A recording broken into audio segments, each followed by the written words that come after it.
Hello guys, welcome back to my channel and enjoy this fanfic part 2. Now let's start the fanfic. The last shot of the 21 gun salute was finished. Naruto dropped the salute before looking towards the gray sky. The storm moved over Konoha a day ago and refused to drop any rain. The large marble slab only had one name on it. It was issued a day after he returned from Wave. It would bear the name of every fallen ranger to come. Naruto dismissed his team as he started to walk alongside the Hokage. Still can't believe it only happened 5 days ago, Gigi, Naruto said as he kept stride with the old man. Hiruzen nodded his head in agreement. It's always sad to see an ally fall. How are you holding up? Naruto smiled to the old Hokage. Better. He wouldn't have wanted me to be sad. Probably tell me to get my shit together while still calling sir at the end. Sarutobi laughed as he clapped Naruto on the back. Yes, he more than likely would. It seems this had drew a crowd, he said as he nodded toward the assorted group of Konoha ninjas standing by the fence to see what the noise was. Naruto looked towards the group and saw more than a few familiar faces. It seemed some teams training were curious about the noise and dragged their teachers along with them. Team 2, 7, 8, 10 all stood by their teachers. They were looking in awe at the base. Kakashi had his head bowed in respect to a fallen comrade along with the other Junin senseis. Their students still barely understood what was going on before them. He opened his Ika much to the annoyance of the 6 women present. One decided to speak their mind. Oh Kakashi, what is that? Asked a sugar-sweet voice of Kushina. Kakashi's book disappeared in a flash much to the amazement of his students who barely saw him without his book. Nothing, Kushina. Kushina nodded her head but turned back to the grave. I wonder who died. Kurenai was standing beside her friend Anko said. It was Naruto's teammate Juggernaut-san. This caused the assorted group to gasp except for a few who scoffed. One decided to speak up. Tisk the Dobi probably got him. Sasuke finished that sentence to be knocked to the ground from a hard smack to the head. He looked up to see one very pissed off Kakashi much to the shock of the group. Don't disrespect the dead for their sacrifice, especially on the day they are buried. Sasuke couldn't believe his teacher hit him. Standing he just muttered whatever as he wisely kept quiet after that. Kushina turned a questioning gaze to Kurenai. How did you know that, Kurenai-chan? Kurenai grew slightly red as all the attention was on her. She started, well. Flashback. Kurenai was sitting at the dango stand with Anko discussing the blonde enigma that was one Naruto. So you're saying this blonde just stepped out as the bandits were being and said calmly, Kurenai-san, were your extraction team? Asked Anko as she took a bite of her dango. Kurenai nodded her head. Yeah, totally oblivious to what was happening behind him. Then when those warthogs he called them flew over, I never seen a display of firepower like that before. 1 second there is still 500 bandits, the next there is only 25 left, and then they didn't even live long enough to escape. Anko whistled. It would take a squad of Anbu to take out those numbers. Still, I wonder where the brat disappeared to, she stated as she was wanting to thank the brat for saving her friend, but he had disappeared that day. Kurenai sighed as she said, Hokage-sama said he was away on an A-rank mission when I asked him earlier. This caused Anko, who was taking a sip of her tea, to spit it out along with a few ninja who were eavesdropping on the conversation. AA rank. Why would he send him on one of those? Kurenai shrugged her shoulders. He said Naruto took it voluntary, said he was helping a client out. Anko was about to respond but stopped. Kurenai looked at her to see she was gone. Turning around, she saw her pulling the person they were talking about through the door. Naruto was walking around trying to clear his ahead when he felt a hand grab the back of his shirt, pulling him towards the dango stand he just passed. He was about to break the arm of the person dragging him when he saw it was Mitarashi Anko. He looked into the dango shop to see Kurenai blushing in embarrassment at the situation, so decided to enjoy the ride. When Anko finally made it back to Kurenai, she propped Naruto in a seat, taking a seat next to him, having both females on either side of him.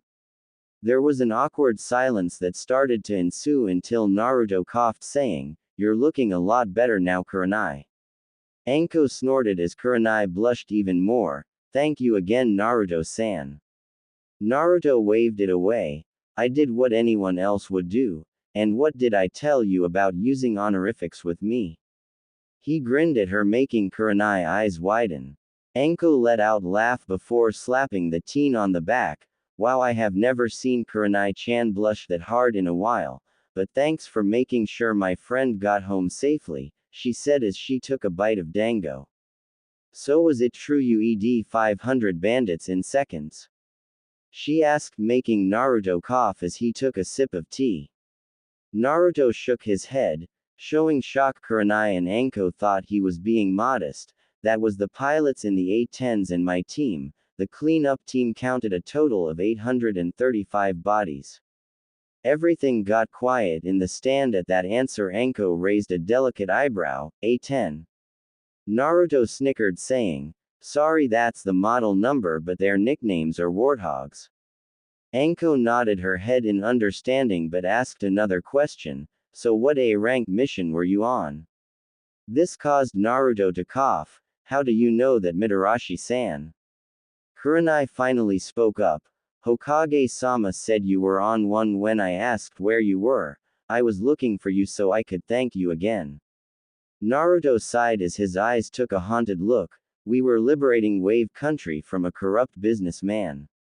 Anko saw the look and couldn't resist asking, "What happened, Naruto?" Naruto lowered his head. "My teammate Juggernaut was trying to gain us some more time for reinforcements to arrive," he said as he stood abruptly before nodding to the two. "Thank you for your hospitality. Have a good day, Kurenai-san, Anko-san." He left the stand. When Kurenai tried to find him outside the shop to apologize, he had disappeared. Flashback end. And that was how me and Anko figured it out. She finished seeing a few odd faces among the genin. Asuma took a drag off his cigarette, so that was why they named the bridge Great Ranger Bridge EH. They turned to him questioningly. "I and my team crossed it while on a mission, and the country seems to be a vibrant trading hub now, in only a few days no less." They nodded their heads and started to walk towards the Hokage as he walked out the gate with Naruto. They seemed to be chatting quietly, that stopped when the assorted group drew near. Naruto waved his hand lazily. "Kurenai, Anko, Kakashi, Kushina, how are you all doing on this cloudy day?" The assorted responses were usual. The genins looked flabbergasted that this man was on a first-name basis with their teachers. Sasuke decided to open his mouth again. "Get your teammate Dobi." Kakashi slapped his hand over Sasuke's mouth at the dark look he received from the Hokage. Everyone was expecting Naruto to retaliate in some fashion, however they were surprised when Naruto smiled sadly. "Yes, I did. I led my team into a situation not properly prepared. However, I wonder how you would fare against hundreds of mercenaries," he stated, walking slowly to Sasuke, who glared at the blonde. "I would have been victorious," he said in a pompous tone. "Oh, how so? Mercenaries are tougher than bandits, but that's right, you haven't left the village yet," Naruto said softly as he stood in front of Sasuke, who roared in anger, trying to throw a punch towards Naruto. The Junins started to move to stop him, but they were stopped from a look from the Hokage. They were surprised when Sasuke fell to the ground, seemingly being tripped. However, when he stood to turn to Naruto, he formed hand seals to only stop when he felt nothing. "How powerful are you without chakra? Have you trained your body for that situation?" Naruto said as he stood calmly to the side as Sasuke stared down at the seal stuck to his chest, looking at Naruto with he attempted to charge him again but was stopped as he was knocked out by Kakashi. "I'm sorry, Hokage-sama, for this disrespect. I'll make sure he is properly punished," Kakashi said as he hoisted the unconscious boy over his shoulder. Sarutobi nodded his head. "See that it is done. the boy will be lucky to ever leave the village after that display. Kakashi flinched knowing they were stuck doing more D rank. Sighing, he motioned the rest of his team to follow him as he left to avoid more humiliation. Naruto sighed as he said, I still can't believe the council used their yearly veto to have the Uchiha placed on Kakashi's team. Sarutobi rubbed the bridge of his nose. Yes, I should have stopped that before it happened, but now we must wait and see how he will turn out.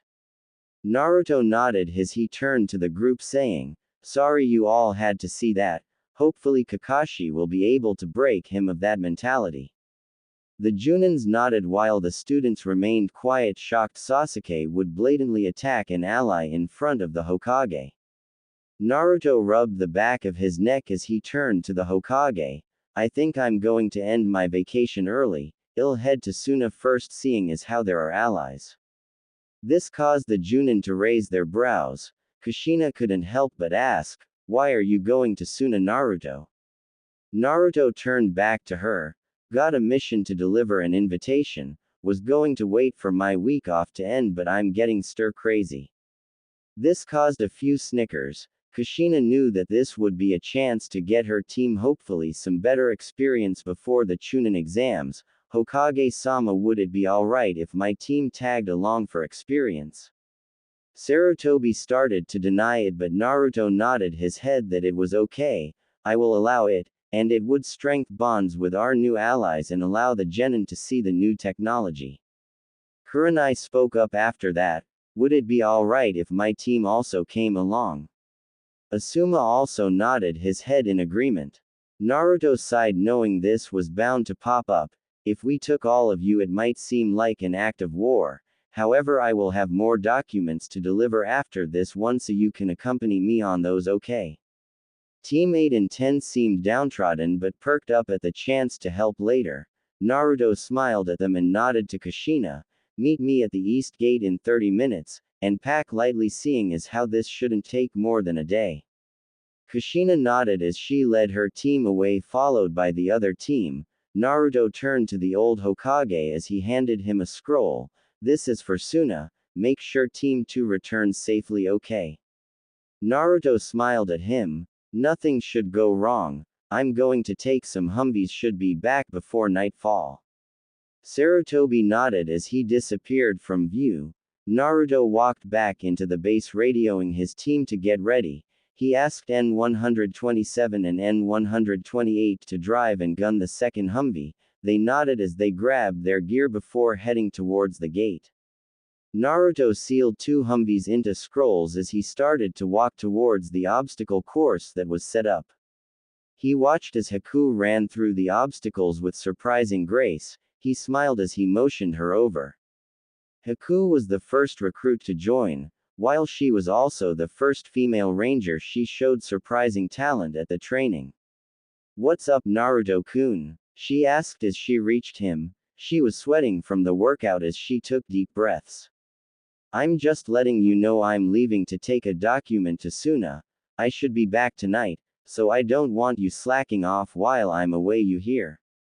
He joked as she punched his arm. She smiled, sticking her tongue out at Naruto. I won't, but just come back safely, okay?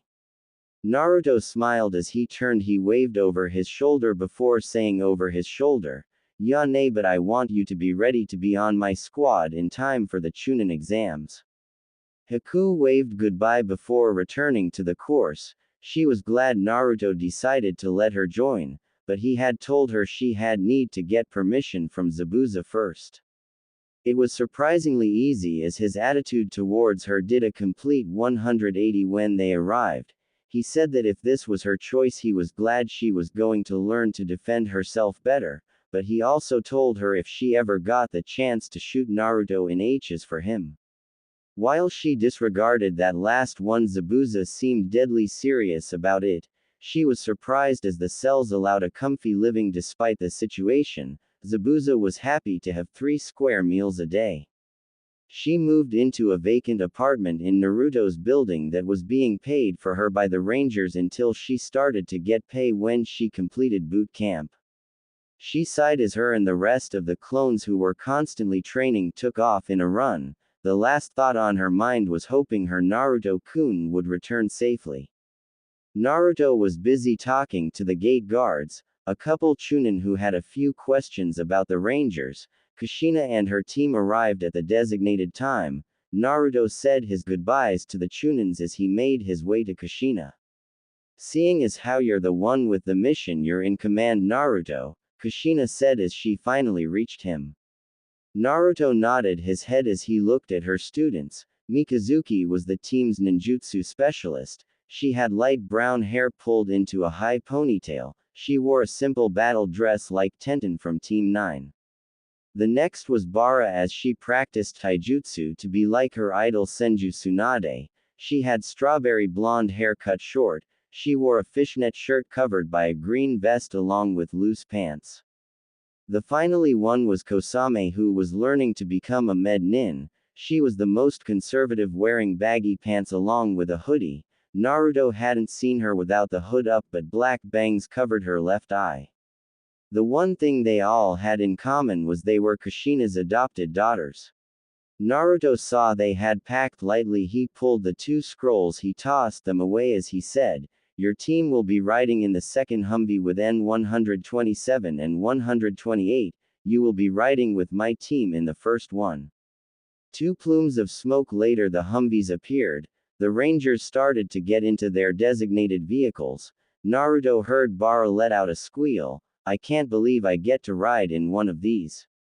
Naruto laughed as he helped the genins into the Humvee, showing them how to buckle in. Kosame managed to get the front passenger while both Bara and Mikazuki were stuck in the back. Naruto took a back seat with Kushina in the first Humvee. Naruto nodded to Scar, who started to drive towards Suna. Kushina seemed tense at first but started to relax as they drove on. She turned to Naruto, however, halfway there. "Naruto, I really have been meaning to say something." She seemed nervous and Naruto felt a rock settle in his stomach as he nodded to Kushina to continue. "I have always regretted doing what I did to you. I was so distraught over what had happened that it blinded me to my real self. I should have never." She was stopped, feeling a finger against her lips. She looked shocked at Naruto as he spoke. "I understand, Kushina. While what you did was wrong, it is done. You may never be my mother or I your son, but I hope at least we can be friends." Kushina let tears fall as she gripped Naruto in a hug as she cried into the crook of her neck, saying thank you over and over again. Naruto patted her back softly. "You're a great woman, Kushina, and a good mother if your team is by anything to tell. I'm just glad we can be friends."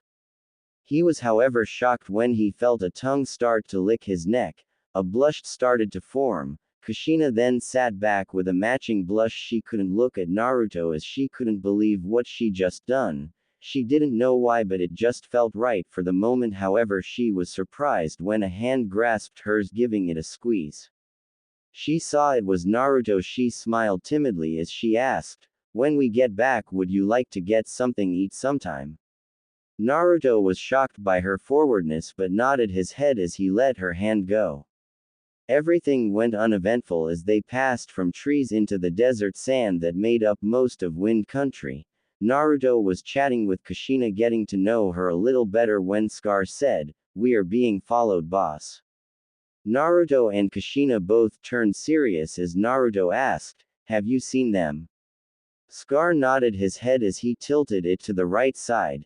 Naruto causally glanced out the side. What surprised him was that it was a teen carrying a large gourd on their back. Whoever it was had blood-red hair. Naruto caught the flash of a headband. He took off his Akage sight to get a better look and saw it was the hourglass symbol, meaning it was a Suna ninja. "Just a lookout, I guess. Doesn't have the scratch though, so I wouldn't suspect a missing nin," Naruto said as he reattached the sight to his gun. They passed the same person multiple times, confusing Naruto as to how they were moving so fast. However, the walls of Sunagakure soon appeared before them. There were ninjas lining the wall while 4 people stood on the ground. Scar parked the vehicle in front of the 4 as Naruto jumped out along with Kushina. Her team stayed in the Humvee waiting to see what would happen. Naruto walked towards the Junin who had a cowl covering the side of his face. He noticed that the other three must be his team. There was a female with her hair done up in 4 ponytails, she had a fan attached to her back. The next was a boy that looked the same age as the girl, wore a black jumpsuit. He had war paint on his face and seemed to be a puppeteer as he seemed to carry a body on his back. The last one though was the one who seemed to be following them. The who turned out to be a female with short cropped hair. Naruto could have mistaken her for a boy if it wasn't for the shape of her face, and she had a kanji tattoo for love on the left side of her forehead. State your business here. You carry the Konoha emblem, but I can say I have never seen you or your machines before, the man said seriously as he grew tense. Naruto pulled out a scroll. I'm Naruto, commander of the Konoha Rangers. I am here to deliver the invitation to the Chunin exams, and I was sent by the daimyo and Hokage. Baki seemed to relax slightly but was still tense. I will lead you to the cage, and however your machines must stay outside of the village. Naruto nodded, his head turned to Kushina. I'll have my rangers wait with the Humvees. Do you want to bring your team? Kushina nodded her head as she moved to tell them. Naruto walked over to let Joker know of the plan. It looks like the Humvees have to stay outside. I want you guys to stay with them, okay?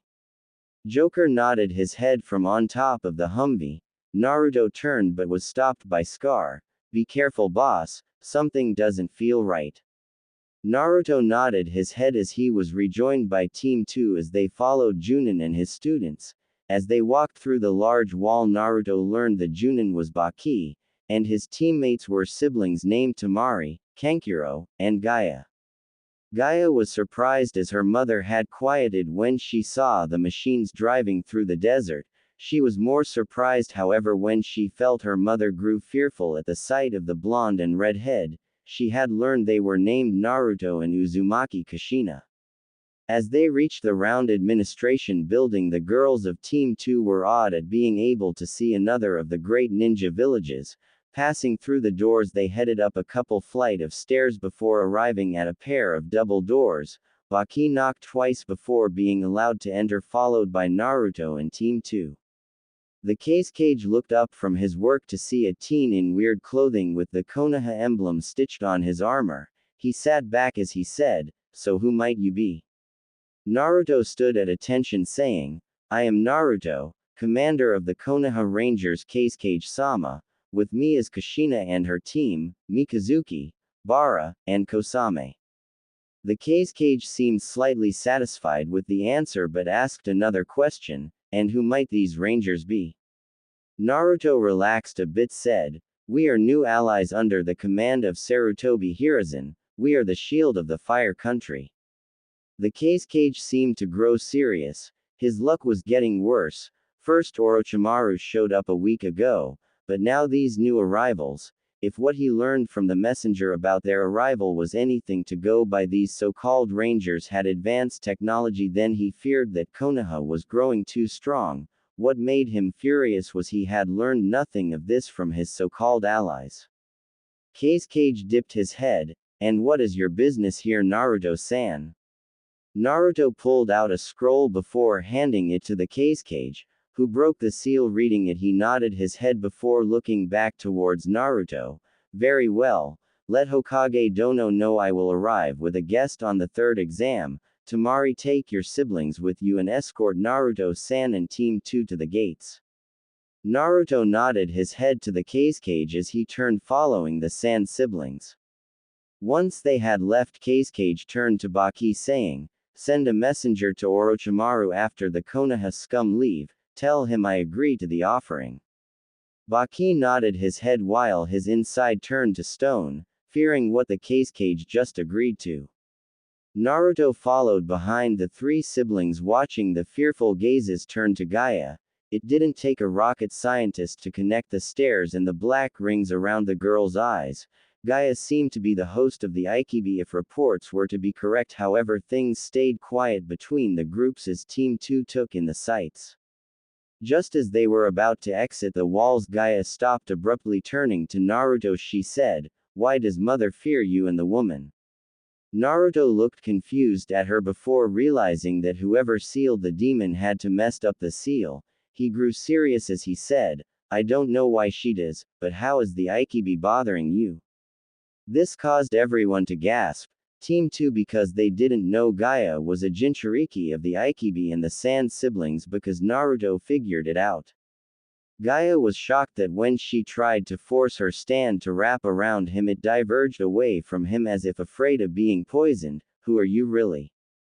She asked fearfully. Naruto sighed as he looked to Kushina asking silently for permission, to which she nodded her head. We are Naruto and Kushina, former hosts of Kyuubi no Yoko. This caused the Sand siblings to back away fearfully. No one survived a Biju extraction. If they somehow survived the release of Kyuubi then they had to be immensely powerful. Naruto sighed knowing he scared them enough. Motioning for his group to follow him he passed the three without a second glance. Arriving back at the Humvees they got into their respectful positions again. They pulled away from the walls soon again driving back towards Fire Country. Time seemed to drift by slowly as they exited the desert and began passing through river country as the trees started to appear more often. The sun was starting to set as they entered Fire Country borders. Naruto was idly playing with Kushina's hand as she laid her head on Naruto's shoulder.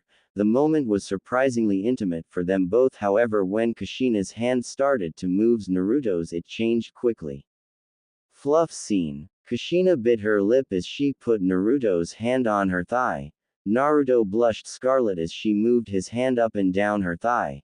However after each pass she inched it up farther until his hand was brushing up against her. Naruto could feel the warmth radiating from it but was shocked when she moved his hand over it. Naruto looked down questioningly at her. She gave a slight nod as she hid her face in the crook of his neck as his hand started to rub against her quickly wetting hole. Naruto felt her start to lick his neck before kissing and ing on it attempting to give him a hickey. Naruto returned the favor by speeding up his ministrations making Kushina bite down softly on his neck to keep her from moaning out loud. It seemed that it wasn't enough for Kushina when she grabbed his hand before sliding it into her shirt before moving it into her pants. Naruto felt a small patch of hair but the otherwise shaven was dripping her arousal as he rubbed his fingers up and down her slit before sliding a finger into her. Kushina felt the digit enter and went rigid as it curled inside her making her bite harder onto Naruto. Another digit soon joined the first as her hand found the bulge on his pants rubbing it through the fabric. Naruto sped up his actions but Kushina seemed to not take it anymore before acting like she nodded off she fell into his lap. She made quick work of the buttons as Naruto's fingers were bringing her to the edge. She was however not ready for the hard 8-inch to spring out and smack against her face. The sight and thought of her doing that to Naruto made her even more aroused as her hand gripped the as she started to jerk him off. Naruto slid another finger into her tight hole as he watched Kushina look fascinated at his rod. He however wasn't expecting to feel a tongue lick the tip before taking the head in. Kushina could feel her release coming soon as she ed on the head. She gasped feeling his thumb start to rub her making her take him farther into her mouth letting out a muffled groan as her vision went white for a second. Kushina was bobbing her head trying to get Naruto to release his seed into her awaiting mouth. Naruto not wanting to be out down lightly pinched her. This had the effect he wanted as Kushina moaned as her release finally came crashing down soaking her thong along with some of her pants. But as she moaned she forgot she was going down accidentally taking Naruto all the way into her mouth and a little down her throat. Naruto gave a soft grunt as he emptied his seed down Kushina's throat. Kushina was shocked at the amount going down her throat. Pulling back some splashed into her mouth letting her taste his seed. It was bittersweet and she found she liked the taste as she swallowed another mouthful before cleaning his off. She put it back in his pants before rebuttoning them. She still felt a single digit moving in and out of her. She pulled his hand out to resist the urge to just straddle him then and there. She was shocked when Naruto licked his fingers clean smiling at Kushina. End fluff scene. Kushina rubbed her eyes as if she just awoke. Sorry for falling asleep on you, Naruto-kun. Naruto played along. It's okay, Kushina. Hope you had a pleasurable nap. Kushina blushed red as she nodded her head. Scar didn't seem to be paying any attention to them as he kept on driving. They soon arrived at the village gates, pulling to a stop. However, before Kushina got out, she performed a quick henge to hide her soaked pants. Naruto got out and stretched. He turned to Kushina. I'll let the Hokage know we returned. I hope this was a good experience for your team. Kushina saw her team look tired from sitting so long. Yes, it should be. It showed them how documents should be handled. I'll see you around, Naruto-kun, she said as she motioned for her team to follow her as she threw Naruto a grin as she left. Naruto sighed as he turned to his team. 127 and 128, get back to the base and rest up. We will more than likely be leaving early tomorrow. Receiving affirmatives as his team sealed the Humvees before disappearing to the base for rest, he shushined to the front of the fire tower before walking in and up to his Gigi's office. He walked into the office. The Hokage saw he was grinning. He gave a smile as he said, I see the mission was successful. Naruto nodded as he said, it was a cakewalk, and Team 2 got to experience a different village while learning how to handle important documents. Sarutobi nodded as he said, well, which one would you like to deliver next? I am sure the others won't be so easy. Naruto looked serious as he said, I agree with you there. I guess I am going to head to Iowa tomorrow morning. It'll take Team 8 seeing as how it would be a bad idea to take them to Kumo.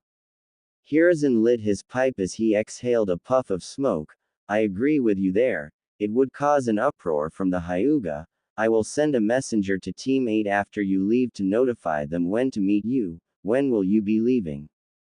Naruto shrugged his shoulders. It would be best to leave early in the morning. It will take at least a day to even travel. Sarutobi nodded his head in agreement, but before he could speak there was a knock at the door as a Chunin popped his head in.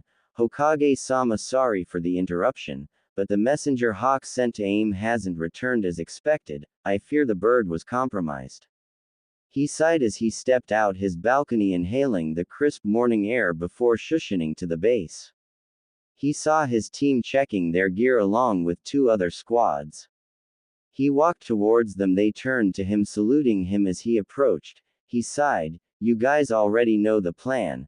Take 2 attack Humvees and a messenger with us, and I want you guys to keep your eyes peeled for anything that even looks remotely dangerous, okay?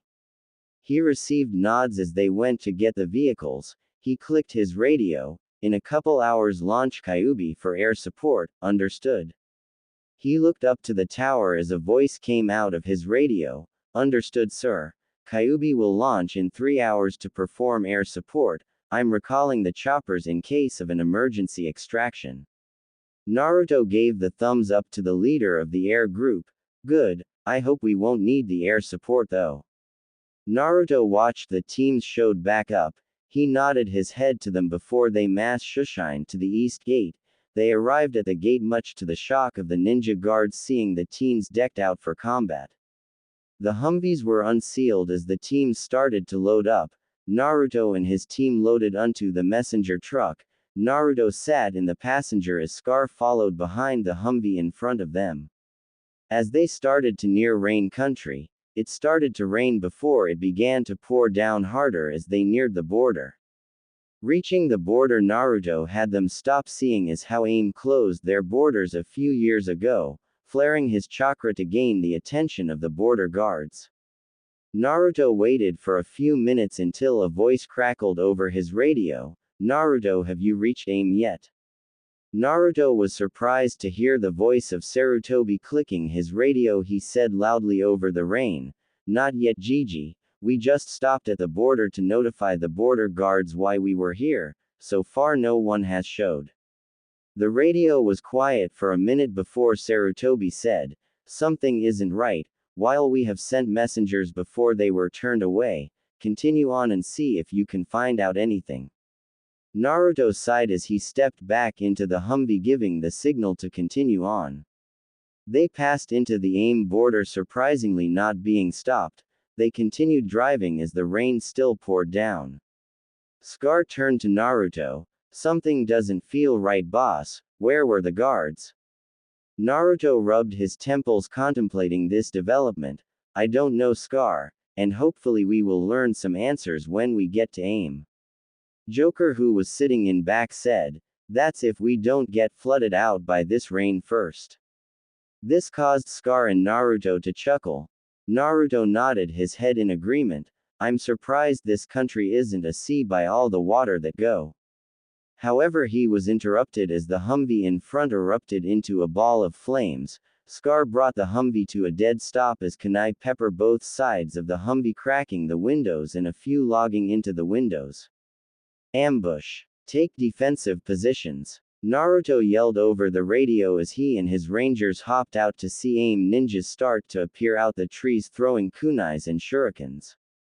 Konoha Ranger Base. Sarutobi was sitting in the headquarters on the ranger base to oversee the mission.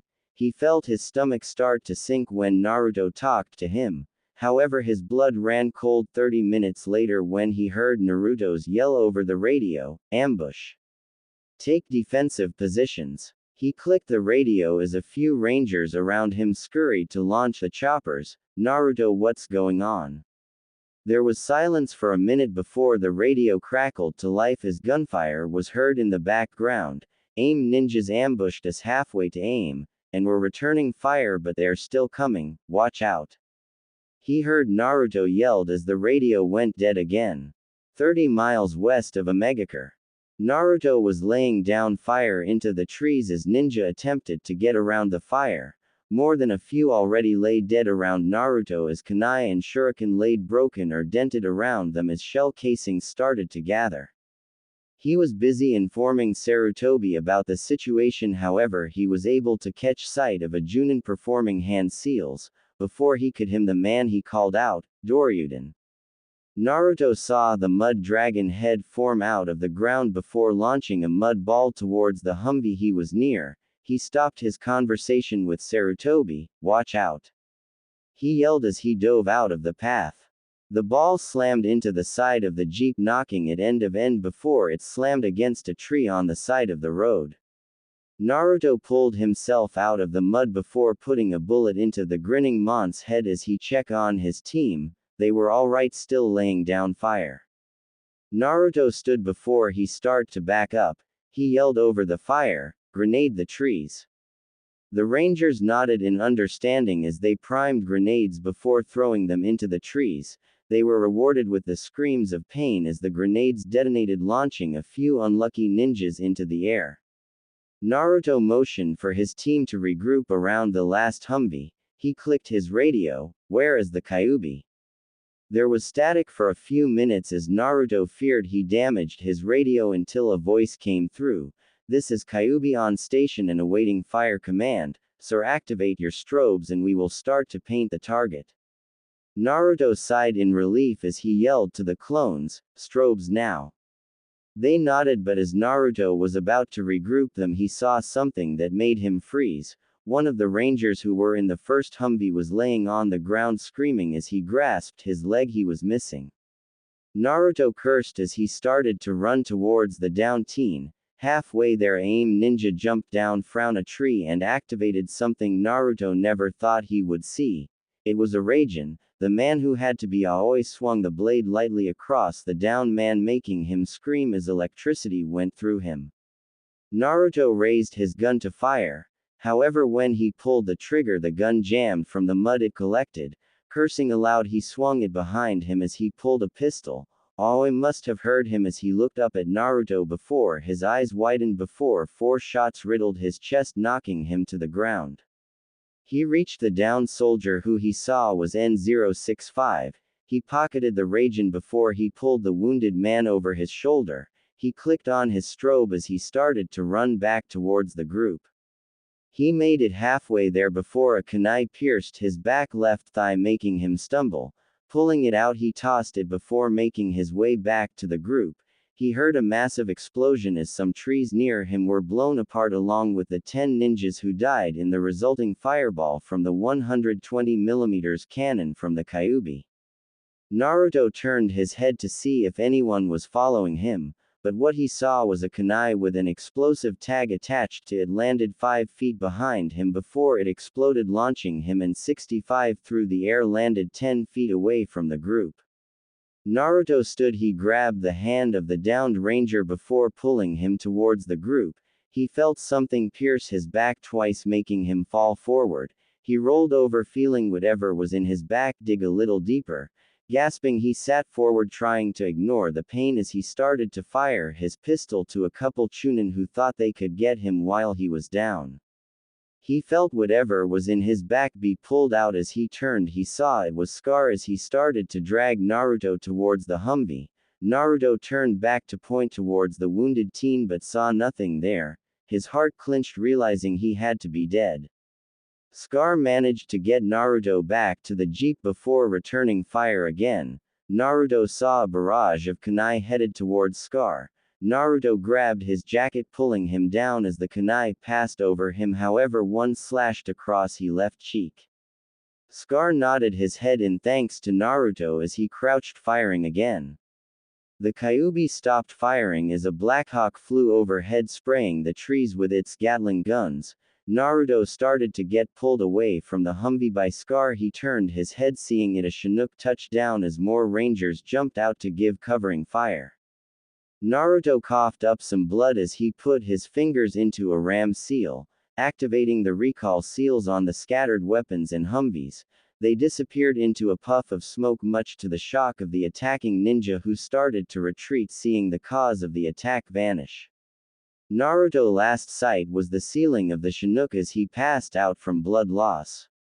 Scar flipped him over, seeing the back of his vest covered in blood, pooling on the metal of the Chinook. He cursed as he scanned the wound, however he found out the wound was something beyond his caliber. He pulled out some bandages before wrapping the wounds. Scar rolled Naruto back onto a stretcher that was laid down by some rangers. He clicked his radio. "This is Field Medic Scar, and have the docs ready for a severely injured commander." There was static on the radio until the Hokage's voice came over the radio. "Doctors are waiting for your return. How bad is Naruto?" Scar bit his lip as he looked down at Naruto. "He's banged up pretty bad, but I'm sure he will make it." There was silence over the radio until, "Understood." Scar sat down near Naruto as he looked at the other 4 people to make it. Squad 3 lost their gunner at the start. Joker was silent as he looked at the pale face of Naruto. Scar leaned his head back, trying to figure out why they attacked. Sarutobi stood outside the hospital. He was watching the sky for a sign of the Chinook, and he was surprised when an out-of-breath Haku appeared next to him. "Hokage-sama, is it true Naruto was injured?"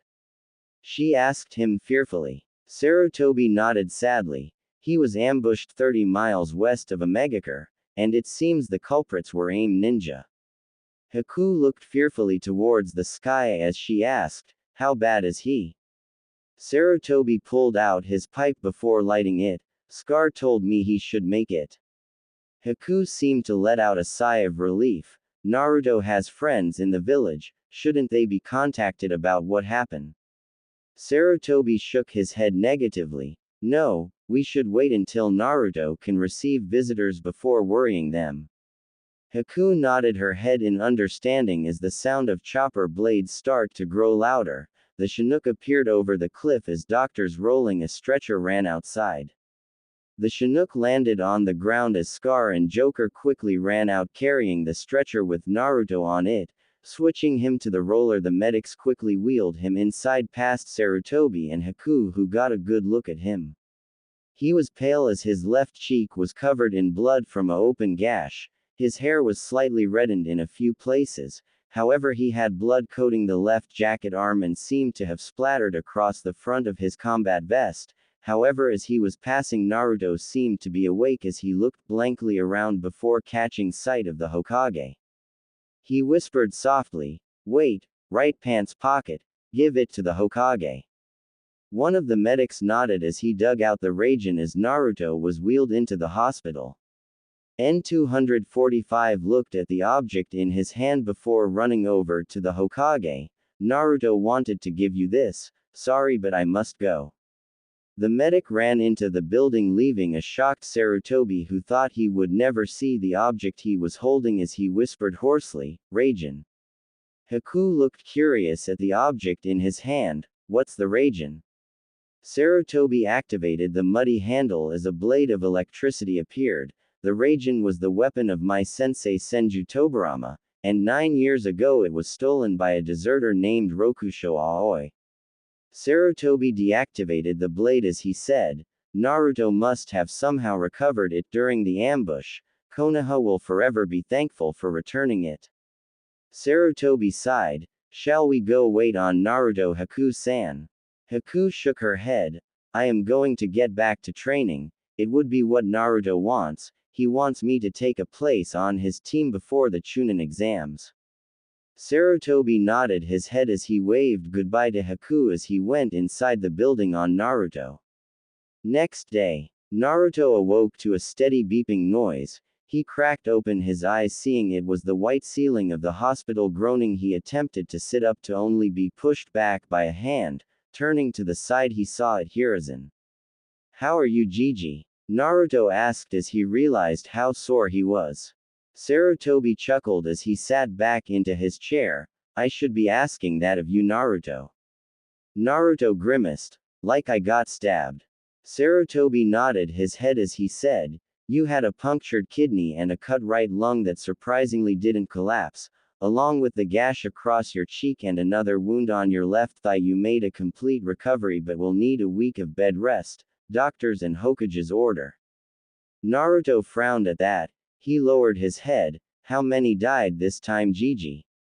Sarutobi face saddened as he relayed the news. 5. Squad 1 was lost along with Squad 3's gunner. Naruto gripped his bed sheets. I had 65 in my arms, just a few feet farther and he could have made it.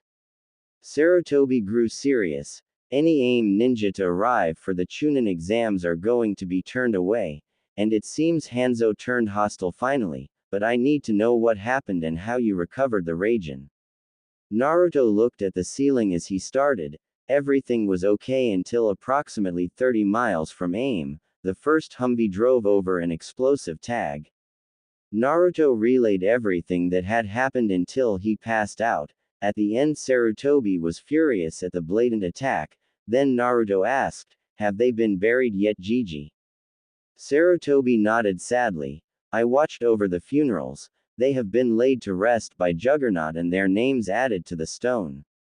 Naruto nodded his head as he laid his head back. Thanks, Gigi, for being there. I'm going to get some more sleep. Hiruzen smiled sadly at Naruto as he left the room to allow the blonde to get some sleep and to notify his friends of what happened. Kushina was sitting at home with her daughters when a knock at her door interrupted their lunch. Kushina rose from her chair to see who it was. However, she was surprised to find it was a MP. Handed her a scroll saying, Uzumaki-san, Hokage-sama wanted me to deliver this. He disappeared soon afterwards. Kushina shut the door before taking a seat back at the table. She opened the scroll as her daughters looked on, wondering what was in the scroll. However, after a minute, Kushina gasped as she finished the scroll.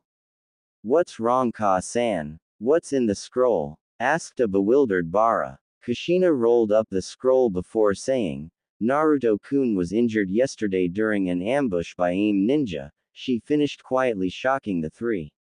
How bad is he? Asked Mikazuki. Kushina smiled. He is going to make a recovery, and we're going to visit him later, okay? She received nods from her kids. She was still worried about why Naruto was attacked. However, others across the city were receiving the same message from the Hokage. Kurenai and Anko received theirs at the same time, seeing as how they were at the dango stand. Kakashi received his as he was watching his students practice tree climbing. He called off training before disappearing to the base's gate.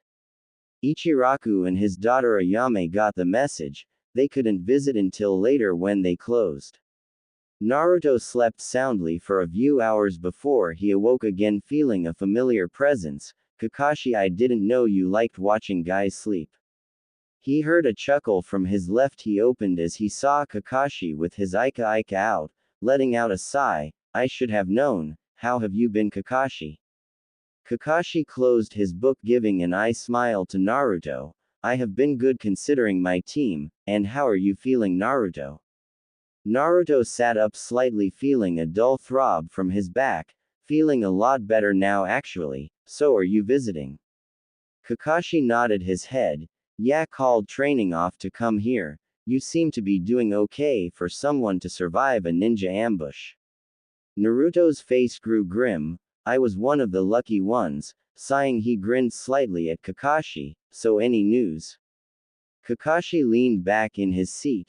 Well, earlier today the Junin senseis entered their teams into the Chunin exams, and all the rookies are in this year surprisingly.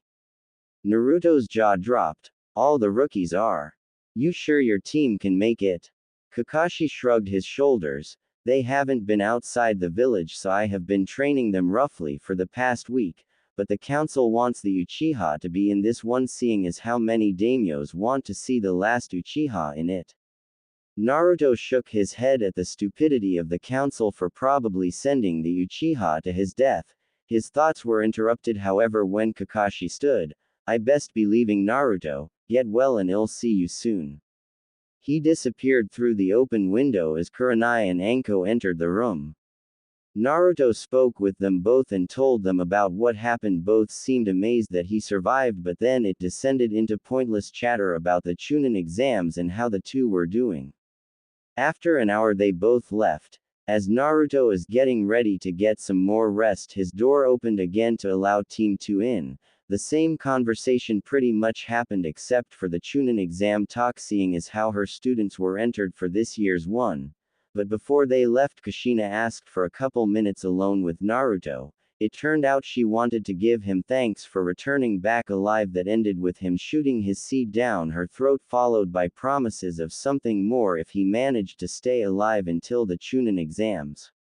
Naruto stayed in the hospital for another 4 days before he left. He was told to take it easy. He spent a day getting used to moving before he gathered a couple squad of rangers, telling them what he wanted. He watched as they went to go get what was needed.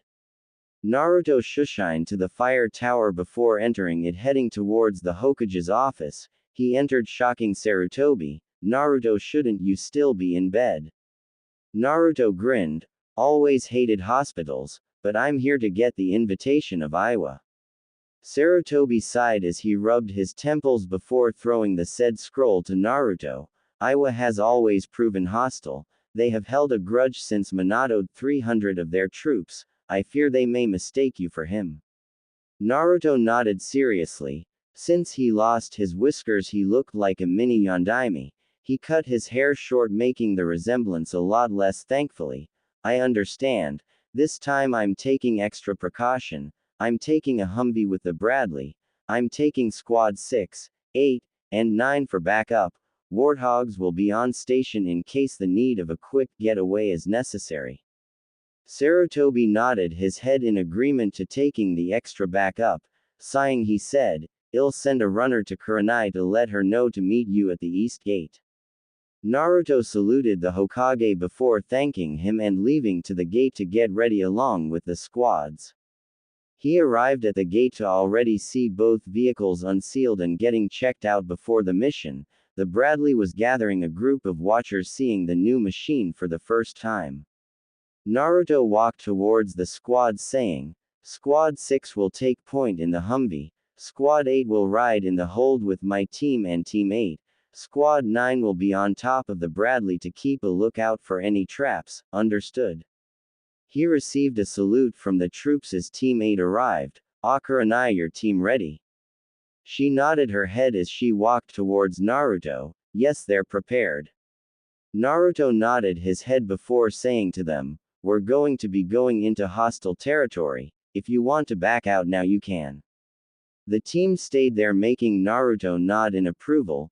Okay, we're going to riding in the Bradley, the large vehicle behind me, enter the back hatch and take a seat and buckle up like in the Humvee. They did as they were told as they were followed by Naruto and Squad 8. The hatch started to rise before it shut as the only light inside was a red bulb. The light tank took off following the Humvee, which was traveling slower to allow the Bradley to keep pace.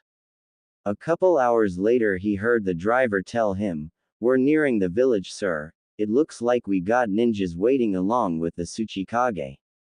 Naruto nodded his head as the Rangers tensed while Team 8 looked severely nervous.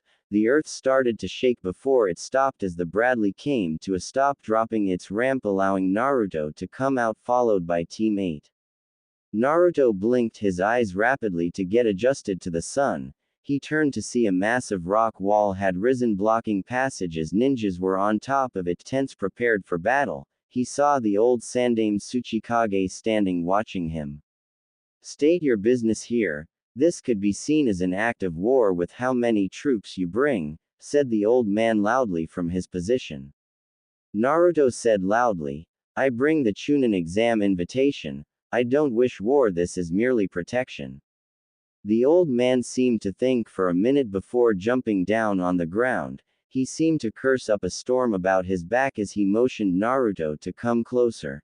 Naruto led Team 8 with him as he walked towards the old man. When he was 10 feet away he stopped. "So who are you, brat? I have never seen these things before in my long life. You speak of not wanting war, but why do you bring so many troops for a simple delivery mission?" asked the Tsuchikage as his ninjas watched the group's every movement in case a sign of an attack appeared. Naruto pulled out a scroll before tossing it to the Tsuchikage as he spoke. "I'm Naruto, commander of the Konoha Rangers. We're new allies under the command of Sarutobi Hiruzen, and I learned that even a seemingly neutral country can be hostile." He traced his still raw red scar along his cheek. The Tsuchikage read the scroll before seeing the scar. He asked, "And which neutral country would that be, boy?" Naruto sighed as he said, "Rain country." The old man's eyes widened before he let out a deep laugh. "So that was you. Ha ha, we wondered who was responsible for the death of 75 Junins and 55 Chunins." Team's 8 jaws dropped at the news as Naruto rubbed the back of neck. "I never learned of how many had attacked us, and we were ambushed while attempting to deliver an invitation to Hanzo." The Tsuchikage hummed a few minutes, seemingly thinking until he spoke. "Yes, tell Hiruzen that I will be sending some genins and to expect me on the third exam." Naruto nodded his head before he motioned Team 8 to get back in the Bradley. "Have a good day, Tsuchikage-sama, but I must ask, do you have a Junin behind the rocks 30 meters to our left?" The Tsuchikage looked irritated at such a question. "I may be getting old, but I know where my ninjas are." Naruto nodded his head as he clicked his radio. "Take out out Fox." The Tsuchikage was about to ask what he meant, however a man jumped over the rock screaming, "Die Konoha scum." All eyes turned to the man, but before he even got 5 feet from the rock his head exploded into a gory mess. The body fell to a slump as a scratched Iowa headband clattered to the ground covered in blood. The Tsuchikage was shocked seeing the missing nin die. He turned back to Naruto. "How did you do that?" Naruto grinned as he pointed a mountain ranger a kilometer away. "Fox team just used a .50 caliber sniper rifle able to reach targets at least a kilometer away, and they are providing cover in case this meeting took a wrong turn, sir." The Tsuchikage squinted his eyes toward the mountains, not even seeing someone. He feared what would happen if they stay in his country. Naruto seemed read his mind. "They are going to be pulling out once we leave the country. They have strict orders to not fire on any Iowa ninja unless attacked. They mostly take out bandits and missing nin." Naruto was standing at the edge of the Black Hawk looking out the open side door as they flew over the sea towards Kumo. While they could have drove, they would have to pass through Hot Springs country, which was hostile ever since the end of the Third Great Ninja War. So to avoid the country altogether they over the sea to reach Kumo. Naruto felt someone step beside him. He turned and saw it was Sarutobi Asuma. "I never thought these things would fly. Kind of different seeing the ground from so high up." he said as he took a drag of his cigarette. Naruto grinned as Team 10 was the first Konoha ninja to fly in one of the choppers apart from the Hokage. Yes, it does change the perception of how small the nations actually are. How is your team holding up? Asuma looked back to his team. Shikamaru was sitting calmly while Ino was gripping her seat tightly in fear with her eyes closed. Apparently she wasn't one for heights. Choji was worst off as he needed a barf bag soon after they took off. They will hold up, but I don't think they will want to ride in this thing again, he said as he let out a chuckle. Naruto grinned as he said, you get used to it after a while, and some of the other aircraft can reach heights higher than this. Asuma's eyes widened at that little detail before he saw they started to fly through the open mountain ranges that made up Lighting Country. I see we're in Kaminari now. Naruto nodded his head as the radio came to life. Naruto, how is the mission going so far? Asuma looked odd hearing his father's voice over the radio. Naruto clicked his radio as he replied, we just entered Lighting Country, I don't know how far we are from Kumo. A new voice answered over the radio, Hokage-sama, this is Shin from Blackhawk 2, we're currently 30 miles south of Kumo. Naruto nodded his thanks to the pilot who gave him the thumbs up as Sarutobi's voice came over the radio. Thank you, Shin. Remember to land outside the village so as to not to start a war. Understood, sir. Can't wait to see some Kumonians piss themselves, Shin replied as he turned his focus back to piloting the chopper. Naruto chuckled as he heard Sarutobi do so also. GG, this should go okay. Reaper team has reported the wreckage to be a man of action, however when we land it'll have the Blackhawk take off so it may seem we're outnumbered. Sarutobi's voice was serious as it came over the line, keep safe Naruto and make sure Team 10 come back in one piece, understood? And hope you're having as much fun as I did, Asuma.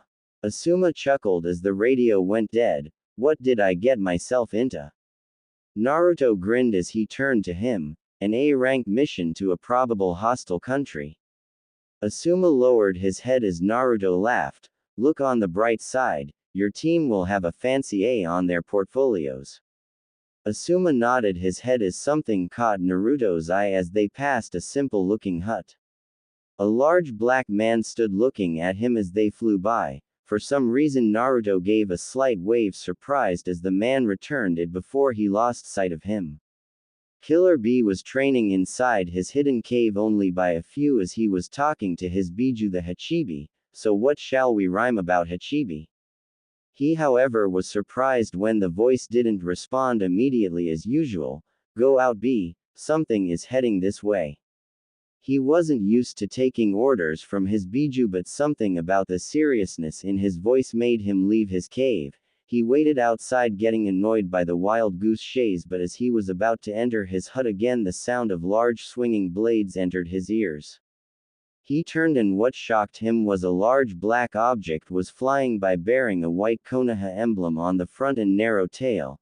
He saw there were people inside of it. He was surprised seeing a teen standing next to a Konoha Junin dressed in clothing he never saw before look straight at him. He saw the teen wave at him. He waved back dumbly as he lost sight of the teen as it disappeared towards the direction of Kumo. He took off in a flash following the strange machine. He watched as it flew over Kumo before rounding the administration building before heading towards a large rock outcropping outside the village. Naruto waited until the chopper was near the ground before jumping out, followed by Team 10 and Naruto's team. He was surprised when the man he saw earlier land a few feet away from him as the chopper took off again, hovering a couple 100 feet away. Killer Bee saw the teen had teammates dressed like him carrying weird weapons. Hachibi was oddly silent more than he ever was. He was serious as he asked, who are you and what does Konoha want with Kumo?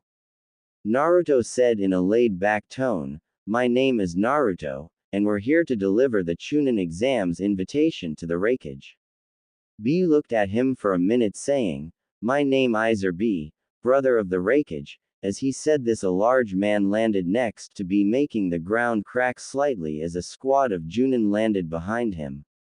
I was surprised when he saw the weird machine fly over his village. He was even more surprised it was carrying the Konoha emblem. However, instead of attacking, it flew off after circling his administration building, as he took off after it, followed by Team Samui.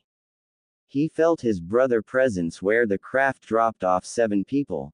Nothing had happened yet, so they weren't here to attack. He landed near his brother. State your business here before I crush you. He released a wave of Ki, making the Junin sweat and forcing what had to be his Genin team fall to their knees. The other 3, however, merely looked bored as they snapped to attention. We're here to deliver this year Chunin exams invitations, and I would appreciate Raikage-sama if you would stop releasing Ki, the Genins are still new. The Ki stopped, much to the relief of Team 10, though still looked ready to attack. He said, all this for a simple invitation. Who are you and what is the real purpose for your visit? Naruto sighed as he pulled out a scroll, making 2 of the Junins who followed the Raikage to pull their swords. Naruto, however, sighed as he threw it to the Raikage.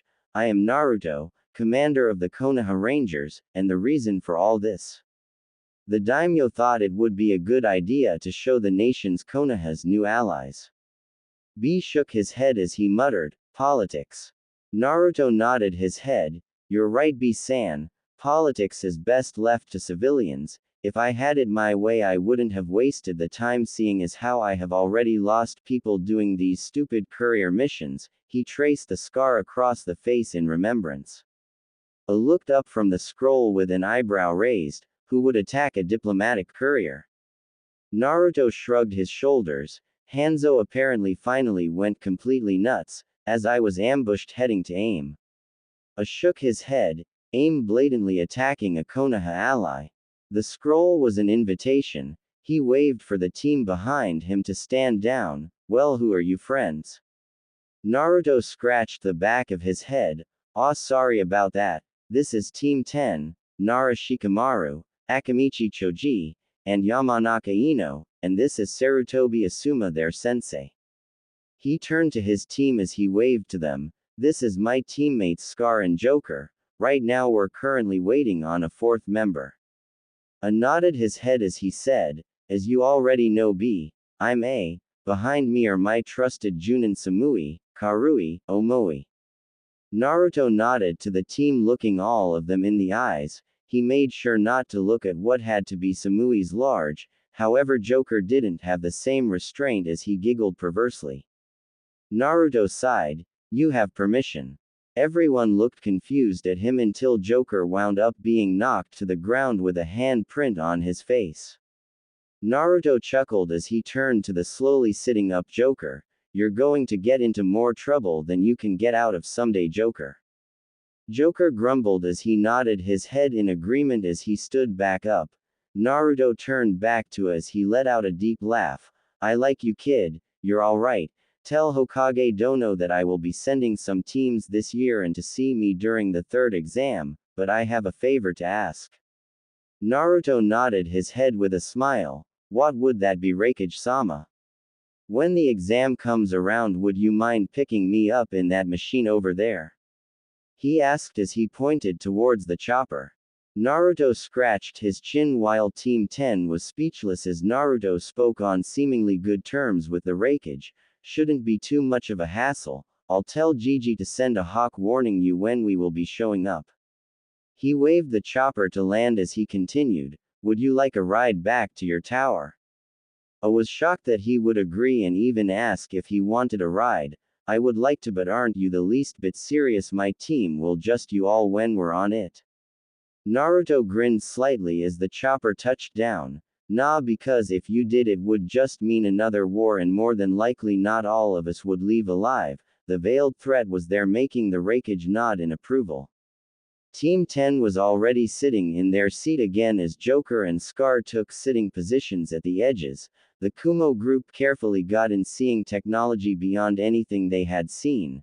Naruto jumped as he clicked his radio. Shin, take us back to the administration building to drop of Raikage-sama and his group, okay? The Kumo group saw the pilot turned around saying loudly, right, oh sir. The quick flight back was amusing to Naruto as he watched the Kumo ninjas watch in awe at being able to see the village from the sky without being on a mountain. Hovering over the building, the group jumped out before turning back to Naruto as he waved goodbye as the chopper flew away from the village. Samui turned to a saying, "Is this a good idea, Sama?" A nodded his head as he rolled his shoulders around. That Naruto kid is strong. He didn't fall into a giggling mess when he saw you, Samui, so he has willpower. Konoha has changed and we need to learn of these changes. What are your thoughts about this, brother? B had been oddly silent the entire time and the group noticed it. He is different. I couldn't place it at first, but now I know, bro. A turned to him with a raised eyebrow. He was a former host. You felt his chakra. However, I got a taste of it and it feels nothing like regular chakra or yokai. A looked surprised. He had kept track of all the Jinchuriki since the last war.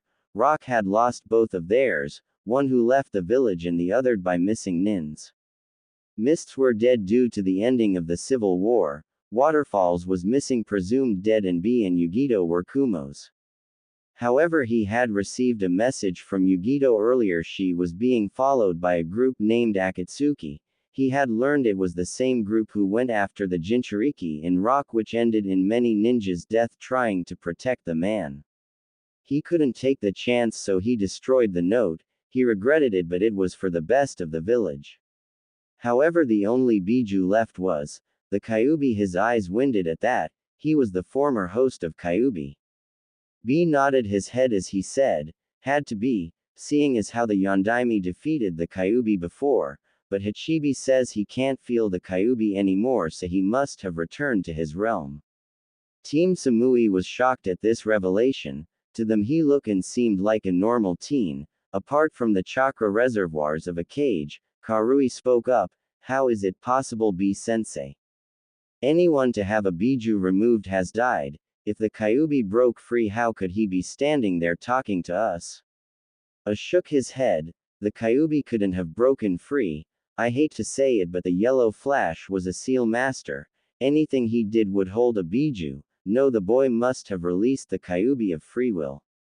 B nodded his head in agreement to the reasoning, while the Junin looked shocked and thoughtful. Blackhawk 2. Asuma was staring at Naruto seriously. You think it was smart telling him you will get him when the exams come around? Naruto shrugged his shoulders. Yes, while it may seem dangerous, A-san won't start another war. Plus he seems to like me. He grinned, this last part making Asuma snort.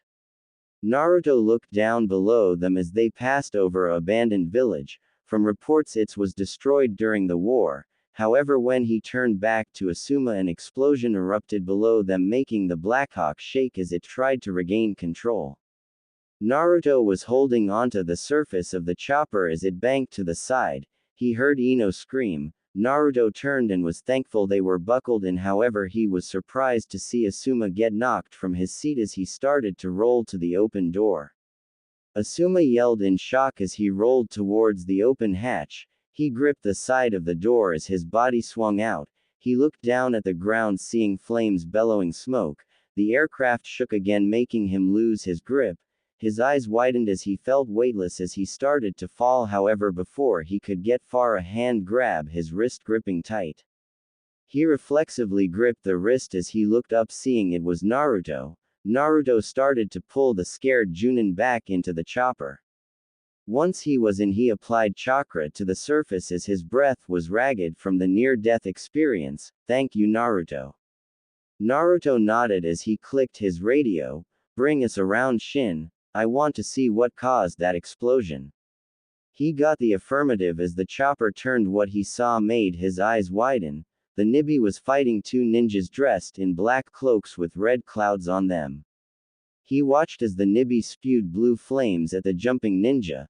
They were forcing the demon back as one threw jutsus and the other swung a three-bladed scythe. Naruto cursed as he said, "Damn Akatsuki, Shin, fly low, my team will hop out. Afterwards pour fire on the two men in black cloaks." Shin nodded as he sent the chopper into a slight dive towards the ground. Asuma turned to Naruto as the rangers prepared to jump. Who are these Akatsuki and why not attack the demon? Naruto looked at him as he said, Intel has had them appear in different countries in teams of 2. They seem to be gathering money for something and also hunting down the Jinchurikis. To what end I don't know, but reports say they have managed to capture a few. As he saw the ground was getting closer, he said, the Nibi Nekomata last time I checked was still sealed in someone, so I'm saving the Jinchuriki. He finished as his team jumped out of the fast-moving chopper. Rolling to a stop, they got up, running towards the crater. As the sounds of combat continued, they arrived to see the same as before. However, as the roar of blades cut through the sound of battle, all 3 combatants looked up to see something they never saw before.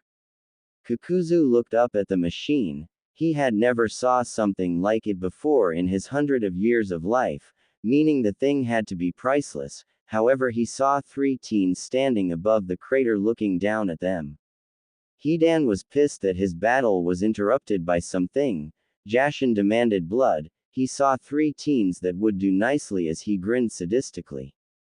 The Nibi was in full control as Yugito trusted her to get her out of this mess. However, these 2 were proving troublesome as the gray-haired man proved difficult too. She was surprised, however, when she saw the thing in the air. She noticed the teens on the crater weren't looking at her but towards the 2 men aiming weird weapons when her ears caught one mutter, "Open fire." What happened shocked the 3 as the flying machine opened fire with a loud versh. Hidan didn't even have time to react as his upper body was ripped from its waist as rounds shredded through him. Kakuzu's eyes widened at the display of fire power. He started to run towards the teens, forgetting about the Nibi. Naruto saw the man running towards him as him and his team opened fire. Kakuzu felt the rounds entire his chest before exiting out the back. 2 of his masks cracked as the rounds punctured them. He fell down in a heap, feeling 2 of his hearts stop beating. Naruto slid down the side of the mountain as he saw Kakuzu jump up, seemingly not in pain, before disappearing. He cursed as he couldn't feel his presence anymore. He walked over to the seemingly still alive man who was laughing. Ah, the pain. It's glorious. Naruto shook his head as he frowned down at the man. How are you still alive, bastard? Hidan looked up to see it was one of the teens. He grinned viciously. Jashin-sama grants me immortality, so you will never me. He will taste your blood as I slowly you. He, however, wasn't expecting what the teen said to his team. Grab his arms and get ready to throw him. Joker and Scar both grabbed the mon's arms, holding him down. Naruto pulled out a grenade. This is AM7 fragmentation grenade. Let's see if immortality can save you from this.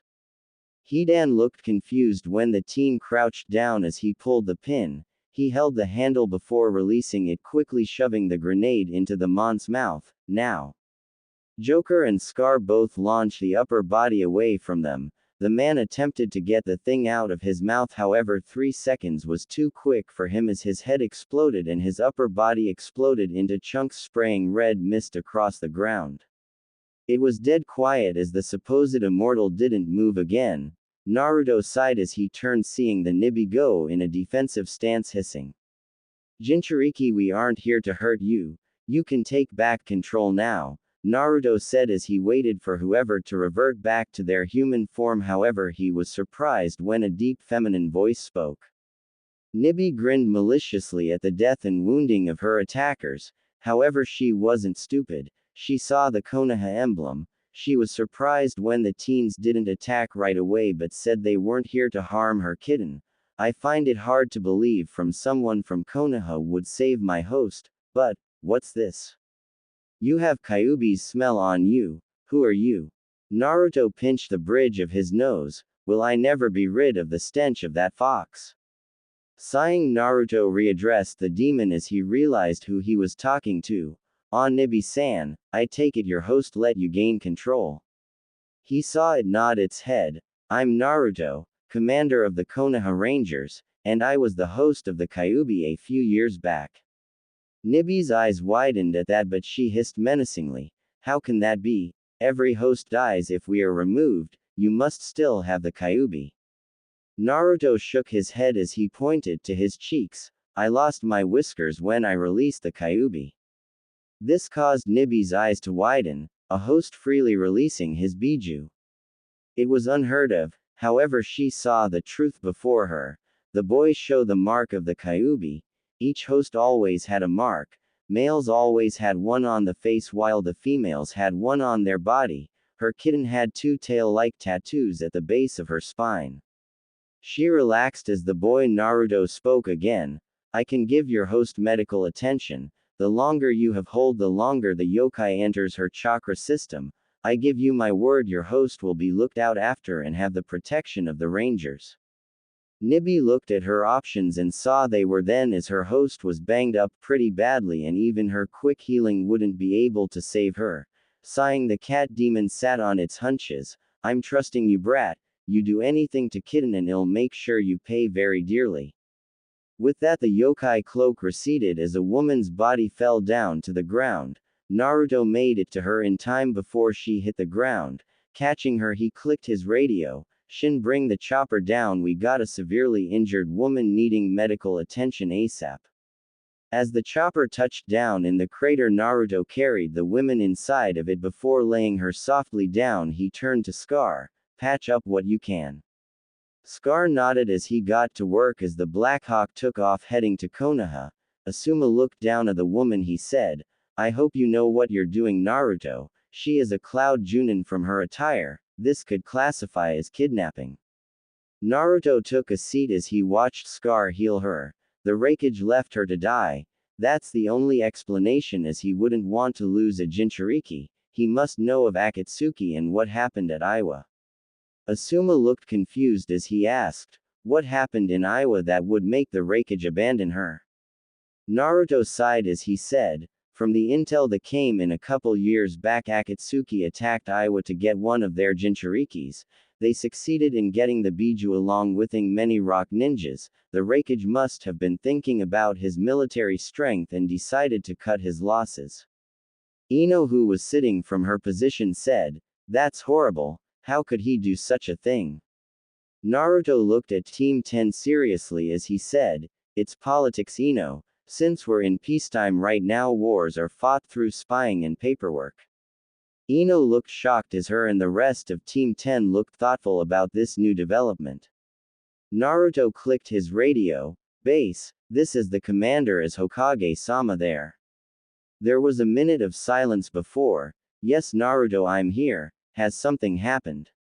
Naruto bit his lip trying to figure out how to explain this to the Hokage.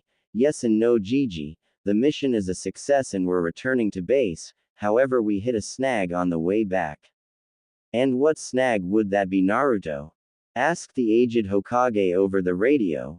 Naruto slightly winced hearing the exasperation in his voice. We ran into a fight between two Akatsuki members. They were battling the Jinchuriki of the Nibi. We managed to one and make the other flee, but right now we're heading back with a wounded woman, Naruto told him, hoping his Gigi wouldn't get too mad. There was silence for a couple minutes before he heard a serious Sarutobi say, Naruto, you do know the Nibi Jinchuriki is a Cloud Junin. And did you think about a plan before you entered a fight between two S-class missing NINS and a Jinchuriki? Naruto winced as he saw Asuma snicker at him. Yes, sir. I kind of told her I would give her ranger protection. Naruto, we're going to have a talk when you get back. The seriousness in his voice made Naruto flinch. He asked quietly, am I in trouble, Hokage-sama? He decided to show some respect as the Hokage sounded mad. The reply made his fears confirmed. Yes, Naruto, you are. See you when you return. No more saving damsels in distress today, got me. Naruto sighed as he sat back in his seat. Yes, Hokage-sama. See you when we return. Konoha. An hour later. Sarutobi watched as the Black Hawk landed outside of the hospital as Team 10 hopped out, followed by Naruto, who was followed by Scar and Joker carrying the woman on a stretcher. The doctors were already waiting for them as they took the stretcher before heading into the building. Team 10 and Asuma left soon after to get some lunch after a successfully completed mission. Naruto, however, was left standing in front of irritated-looking Hokage. "What's up, Gigi?" asked Naruto nervously as he watched the old mont's eyebrow twitch. "Naruto, while I understand why you saved the woman, why didn't you take her back to Kumo? This could cause a war," he said seriously as he followed Naruto into the hospital. Naruto sighed as he stopped before turning towards the Hokage as he said seriously, "They left her for dead, Gigi. While I know of the risks they believe she has been taken by Akatsuki, she had to have been battling the two men for a while as she went into full demon form." Sarutobi frowned at that revelation, "So she has full control." Seeing him nod, Sarutobi sighed, "Then what will you do with her since she is your ward as of this moment?" Naruto's head swiveled to him, eyes wide, however he grinned, "While I won't take her in the Rangers, I think she would make a nice addition to Konoha's ninja force. That's if she agrees, if not, I'll let her do what she wants." Sarutobi could feel his headache grow a little bit more. "And what about the Kumo delegation that is supposed to arrive for the exams?" Naruto shrugged his shoulders. Can ask if she would dye her hair, but these are all maybes, seeing as how she probably won't be awake for a day or two. Sarutobi nodded his head but asked a question, "Well, when will you be leaving for Kiri?" Naruto got a huge grin on his face. "After I made sure she is taken care of, but I got a surprise that some of my clones have been working on ever since the base was completed." Sarutobi felt his blood run slightly cold at that smirk on Naruto's face. "And pray tell, what surprise is that?" Naruto let out a slightly evil chuckle as he said, "You will get to see it on it revealing. I can say it will change Konoha's power a little bit more." Sarutobi shook his head as he left Naruto to wait for the woman to awaken. Next day, Niyugito awoke to her entire body feeling like it had been trampled on. She was used to the feeling as it was customary for using the biju for too long. While she was unconscious, Nibi had filled her in on what had happened after she let her have control. She feared opening her eyes to see a dank cell somewhere in Konoha. However, she was mildly surprised seeing the white ceiling. Looking around, she saw she was indeed in a hospital. She also noticed that they hadn't even restrained her in any way. A cough caught her attention, seeing a blonde sitting in the chair next to her. She saw he had the Konoha emblem but was wearing a uniform she never saw before. "How are you feeling, Ni-san?" She grimaced. "Like I got mugged by two men, so you're the Naruto Nibi told me about." Naruto nodded his head as he asked seriously, "I need you to answer a question, Ni-san. Did you ever send a message to the Raikage telling him you were being attacked by Akatsuki?" The darkening look was all he needed as an answer. "Yes, I can't believe the bastard would leave me to die." Naruto nodded sadly as he said, "Politics, a ninja's worst enemy." Yugito frowned but found the phrase to be right. However, she asked, "So what's going to happen to me now? Seeing as Kumo believes me dead, it could be interrogation, or a cell, or biju removal." She felt a hand smack the side of her head lightly, making her glare at the blonde. "None of that, you get to choose what you want to do." Yugito coughed slightly. "I get to choose? Like what do I get to choose?" Naruto sat back as he said, "What you want to do. As of now you're my ward, however I don't like controlling people, so you can do whatever you want. Become of Kunoichi of Leaf, leave the village to wander around until Akatsuki tracks you down, or retire to the quiet life receiving weekly stipends from me, or return to Kumo." This caused Yugito's eyes to widen as she didn't see he was joking. He was serious about all of them. She started to have an internal debate with Nibi. "What should I do, Nibi?" Nibi was just as surprised as her. No man or village leader would let a Jinchuriki go freely. However, seeing as how to become a ninja of the village you needed the Hokage's approval, as he seemed to already give it. "I don't know, kitten. Those bastards in Kumo left us to rot. This boy, no young man, saved you from Akatsuki." Yugito mentally nodded her head in agreement. However, she thought, yes, but everything comes at a price. I bet this guy is a pervert waiting for his reward. He spoke her thoughts. So is this how you get your rocks off? Watching women sleep. Naruto chuckled as he said, while the sight is beautiful. No, I don't. I was reading mission reports and intel while you were asleep. This caused both Yugito and Nibi to sweat drop at the explanation. Yugito turned back to her inner dialogue. He was reading. A beautiful woman lying unconscious next to him and he doesn't try anything. Wait, he called me beautiful. This caused Yugito to blush lightly as the Nibi roared with laughter. Oh, he is a keeper kitten. Yugito blushed even harder, causing Naruto to raise an eyebrow at her. Something wrong, Ni-san? Yugito shook her head negatively. Just going over my options with Nibi. Naruto nodded his head in understanding before pulling out another folder before reading the report on Wave. Yugito sighed as she thought to Nibi, what should I do, Nibi? I don't want to leave cause Akatsuki will just find me again. For the first time since she was young she felt useless. Nibi felt sad about what her kitten was going through, so she said, well, as he said, you could live the quiet life, but we both know that wouldn't work well for you, so the only option would be to become a ninja of the leaf. Yugito could see the logic. She always got stir crazy with being unable to do something. She forced her resolve about her choice as she turned back to Naruto. She was shocked to see him talking to the Hokage. Naruto saw she seemed to be done talking to Nibi. He stopped updating the Hokage on the situation as he turned to her. Ni-san, I would like you to meet the Hokage Sarutobi Hiruzen. Gigi, this is Ni Yugito, container of the Nibi. Yugito nodded her head respectfully. Hokage-sama, if I decide to join Konoha, what position would I be in?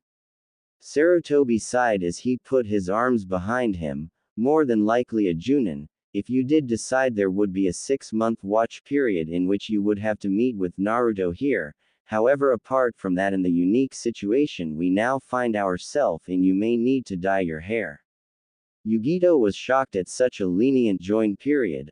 All that was required was to check in with Naruto every now and then, but then she asked, why would I need to dye my hair? I don't think any Kumo ninja to come near Konoha. Sarutobi seemed to rub his temples. Due to Konoha's new allies, the daimyo requested that this year's invitations be delivered by Naruto and his rangers. Naruto somehow impressed the Tsuchikage, Kazekage, and the Raikage, who have stated that they would be here at this year's exams.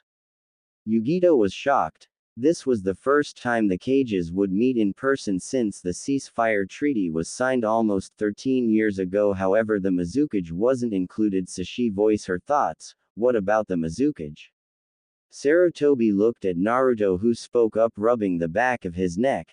I was going to be heading there after I made sure you were well and taken care of. This caused her to smile at the kindness while she heard Nibi repeat, keeper. Inside her mind, making her blush. Naruto stood as he said, well, seeing as how you seem to be better, I can go. Gigi, I'll pay for Team 2 to help her get acquainted in the village, also set her up with an apartment, take the necessary funds out of my account. Yugito felt saddened that he was already leaving. However, when Naruto saw her face, he said, I'm sorry for leaving so abruptly, but the exams are drawing closer, and the sensei of Team 2 you should be able to like. She was my predecessor as the Kyuubi Jinchuriki. This caused Yugito's mouth to drop in amazement, as Konoha had 2 people to ever survive a removal of a Biju. Sarutobi shook his head as he said his goodbyes to Yugito as he followed Naruto outside. They walked outside as a chopper was waiting for them. Naruto got on, followed by Sarutobi, as Scar handed him a large scroll. The Rangers are already in position, and the new clones have ran simulations and are ready. Sarutobi raised an eyebrow. New clones, Naruto. Naruto grinned. It's all part of the surprise. I need to make more for this, but you should like it. He nodded as the Blackhawk took off, followed by the other one, as a Chinook lifted off soon after. The flight to the sea near the Great Ranger Bridge was short. The first Blackhawk landed, letting out a squad of Rangers before Naruto's chopper touched down, letting his team and the Hokage off. As the Chinook landed and let out its troops, Sarutobi finally got a good look at the new clones. Most of them were wearing blue pants with a light blue shirt. A few were wearing tan pants along with a tan shirt. Naruto grinned at the Hokage. Meet Konoha's new naval group. Sarutobi looked incredulous at Naruto. To be a naval group they need a ship. As he said this, his eyes widened as he looked at the large scroll Naruto was carrying. Naruto unrolled the scroll before throwing it towards the water as a plume of smoke appeared, followed by a giant splash. The old Hokage's jaw dropped as he took in the new ship. It was at least 60 yards long and had 2 turrets on bow and 2 on the stern, and he could see 4.50 caliber turrets placed in strategic points on the ship. However, the name of it was the FCS Will of Fire.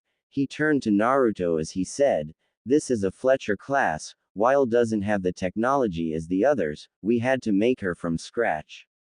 He finished as a Humvee pulled into the clearing the group was gathered in. Naruto said as he turned to it, "I see they're on time."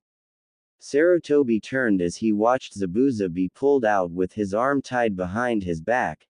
He was followed by a Haku dressed in ranger gear with only AM9 strapped to her leg along with a storage pouch on the other. Zabuza whistled when he saw the ship. "Damn Gaki, all this for me." "You shouldn't have," he said arrogantly. Naruto shrugged his shoulders. "You and Haku will be riding the waves in Konoha's new naval power. I would say it's fitting for the demon of the mist to have a massive entourage," he joked as he turned back to the Hokage. "Well, Gigi, I know you have a council meeting soon, so I won't keep you longer. However, when you get some free time, I'll take you out on a voyage," Naruto said to the old man, who nodded. "I would like that, Naruto. Just don't give too much of a scare to the Mizukage. Have a safe voyage," Sarutobi said as he walked back towards a chopper that just touched down. The excess Rangers loaded back up before the choppers took off again, heading back to Konoha. Naruto grinned as he remembered more than a few ships lowered their sails to watch the ship pass seemingly without the power of wind. The salty air had Zabuza seemingly remember his times here while Haku talked quietly to him a few feet away from him. He was glad he had sent a messenger hawk beforehand warning them that they would be arriving by ship to deliver important documents and a prisoner. He could barely make out the small gathering of shinobi at the port. He noticed Scar had walked up behind him. "I just got done reporting to Hokage-sama we were entering the port." Naruto tilted his head to the side as he said, "Good, hopefully the new Mizukage won't be a pain. However, I believe the ship is a success, don't you think?" Scar nodded his head as Joker walked up next to them. Overhearing Naruto, he said, "Meaning we successfully awed every port and ship from here to the Fire Country? Yeah, I would say it's a success." Naruto let out a small laugh as he smacked Joker in the arm. "Yes, Joker. However, with this little display, more missions should be coming to Konoha. Oh, how I hate politics." A new voice entered the conversation. "So do I, Brad, but you seem to be gifted in it. Who knows, you may just become a political figure soon." Naruto turned and saw both Zabuza and Haku had joined them. Sighing, Naruto said, "I hate to admit it, but due to this it may happen. However, I still plan on being on a team for a long time while I leave the politics to the Hokage. I think you will be taking that from me, Naruto. I would never have managed to get the cages to agree to come. However, I have just got missives from Sand, Rock, and Cloud that we will need to discuss once you return." Sarutobi's voice came over the radio. Naruto turned to see Joker grin as he released the mic button, causing Naruto's eyebrow to twitch, getting a laugh from the gather group. Naruto clicked his mic as he replied, "Yes, Gigi, we're getting ready to dock, so I'll check in once we're done." He watched as the Will of Fire pulled up alongside a pier. He could finally make out some of the Kiri ninjas who were waiting. He could tell that there were at least 2 squads of Anbu standing behind 3 people. One looked like a teen carrying 2 swords over his shoulder while the other stood dressed in hunter nin garb. The last one had to be the Mizukage, as she stood wearing a variation of the Mizukage ceremonial robes. Her hair was a shocking red that fell behind her shoulders with a small bun on top. As the ramp was lowered to the pier, Naruto took the lead as his team surrounded Zabuza. Naruto heard Zabuza chuckle slightly from behind him. Titling his head over his shoulder, he asked, "What's funny, Zabuza?" Zabuza nodded towards the teen. "I know most of these people. The teen's name is Chojuru, the mon's name is Ao, and the Mizukage is an ex, Terami May." Naruto winced slightly at that as he said, "Ouch, does she hold any hard feelings?" Zabuza winced in remembrance. "How do you think I lost my eyebrows?" Naruto shook his head. He reached the awaiting group as he said, "Mizukage-sama, I would like to present the prisoner Momochi Zabuza." This caused the woman's eyes to widen before she smirked, so the bastard managed to finally get caught. "How many did you lose capturing his pathetic?" Naruto could feel Zabuza flinch at hearing that. He turned to Zabuza, who was silently begging him to make some grandiose story. "Actually, none. Zabuza here got, and we actually had to heal him after we were done." This caused the group's eyes to widen. The feared demon of the mist was caught easily after so many of their hunter nins died. Naruto pushed a grumbling Zabuza towards their group as he pulled out 2 scrolls along with a few tags. "Here is the Chunin exam invitation, Kubikiri Haucho, and these tags are to remove the chakra suppressant seal on him," he said as he handed them to the Mizukage. May was surprised when she received a messenger bird a few days ago telling her that a prisoner would be delivered via boat along with important documents from Konoha. However, she was slightly awed along with her ninjas when they saw the ship that pulled into port. While it wasn't the first metal ship, it however looked slightly intimidating with the cannons on it and the weird smaller ones. She was even more surprised when a teen led his group that surrounded Zabuza. She looked at Zabuza, seeing he seemed to be standing tall and strong just as he had been when he left to try and assassinate the Sandaime Mizukage. "I see he wasn't tortured for information. That surprises me," she said as she saw Zabuza laugh at the question. "The brat didn't even ask for anything. Hell, if I wasn't incarcerated, I would say I was taking a vacation," he said as he remembered a few times the guards played cards with him and gave a few more necessities for a more enjoyable stay than he was expecting. Naruto shook his head as Zabuza said that, "We didn't torture him because it would be pointless. Any information he had would be out of date. Also, seeing as how you're the new Mizukage, things would change from his time in the village." This shocked May as no one outside of the water country knew there was a new Mizukage. "How did you know that, as we haven't had any other ninja come here since the start of the Civil War?" Naruto waved his hand slightly. "Now that would be telling my secrets, Mizukage-sama, but I have my ways. But back to the current situation, do you have an answer or will you send a reply via Hawk?" May wanted to learn more about this teen who had yet to give his name. "I will give an answer if you would join me in my office to answer some of my questions." Naruto saw the group was shocked she would ask him. He also noticed he hadn't introduced himself yet. "I can stay a bit, and sorry, where are my manners? I am Naruto, commander of the Konoha Rangers. My squad mates are Scar, Joker, and Haku." May gave a smile at learning the teen's name, whose eyes refused to drift to the considerable amount of cleavage she was showing. She noticed the one named Joker was having harder time as he looked everywhere else. "I'm Terami May the Mizukage. Beside me is Chojuru, part of the Mist 7 Swordsmen. The one-eyed man is Ao. What is wrong with your friend?" she asked as she motioned to Joker, who blushed at the scrutiny as Naruto turned to him. He lowered his head. Naruto sighed as he said, "He is trying to act civil in front of a beautiful woman, and he learned his lesson when we visited the Raikage a few days ago." However, when he finished that sentence, he dogged to the side as Ao seemed to get mad when Naruto called May beautiful. Ao charged with a drawn kunai intended to scare the teen who spoke out of place about their Mizukage. He was surprised when the teen easily dodged before he felt a leg kick the back of his knee, forcing him on his knees as his arm was twisted. He something press against his neck. He heard a click as a cold voice spoke. Mizukage, give me one good reason not to this man for attacking a dignitary along with commander of Konoha's new allies. Naruto spoke coldly as he held the pistol against the man's neck. His teammates already leveled their weapons to the mist ninja, who also pulled weapons. Mei was surprised at that exclamation as the boy went from cheery and aloof to cold and calculating. She saw the ship's cannons turn towards them as the other people on board aimed weapons at them.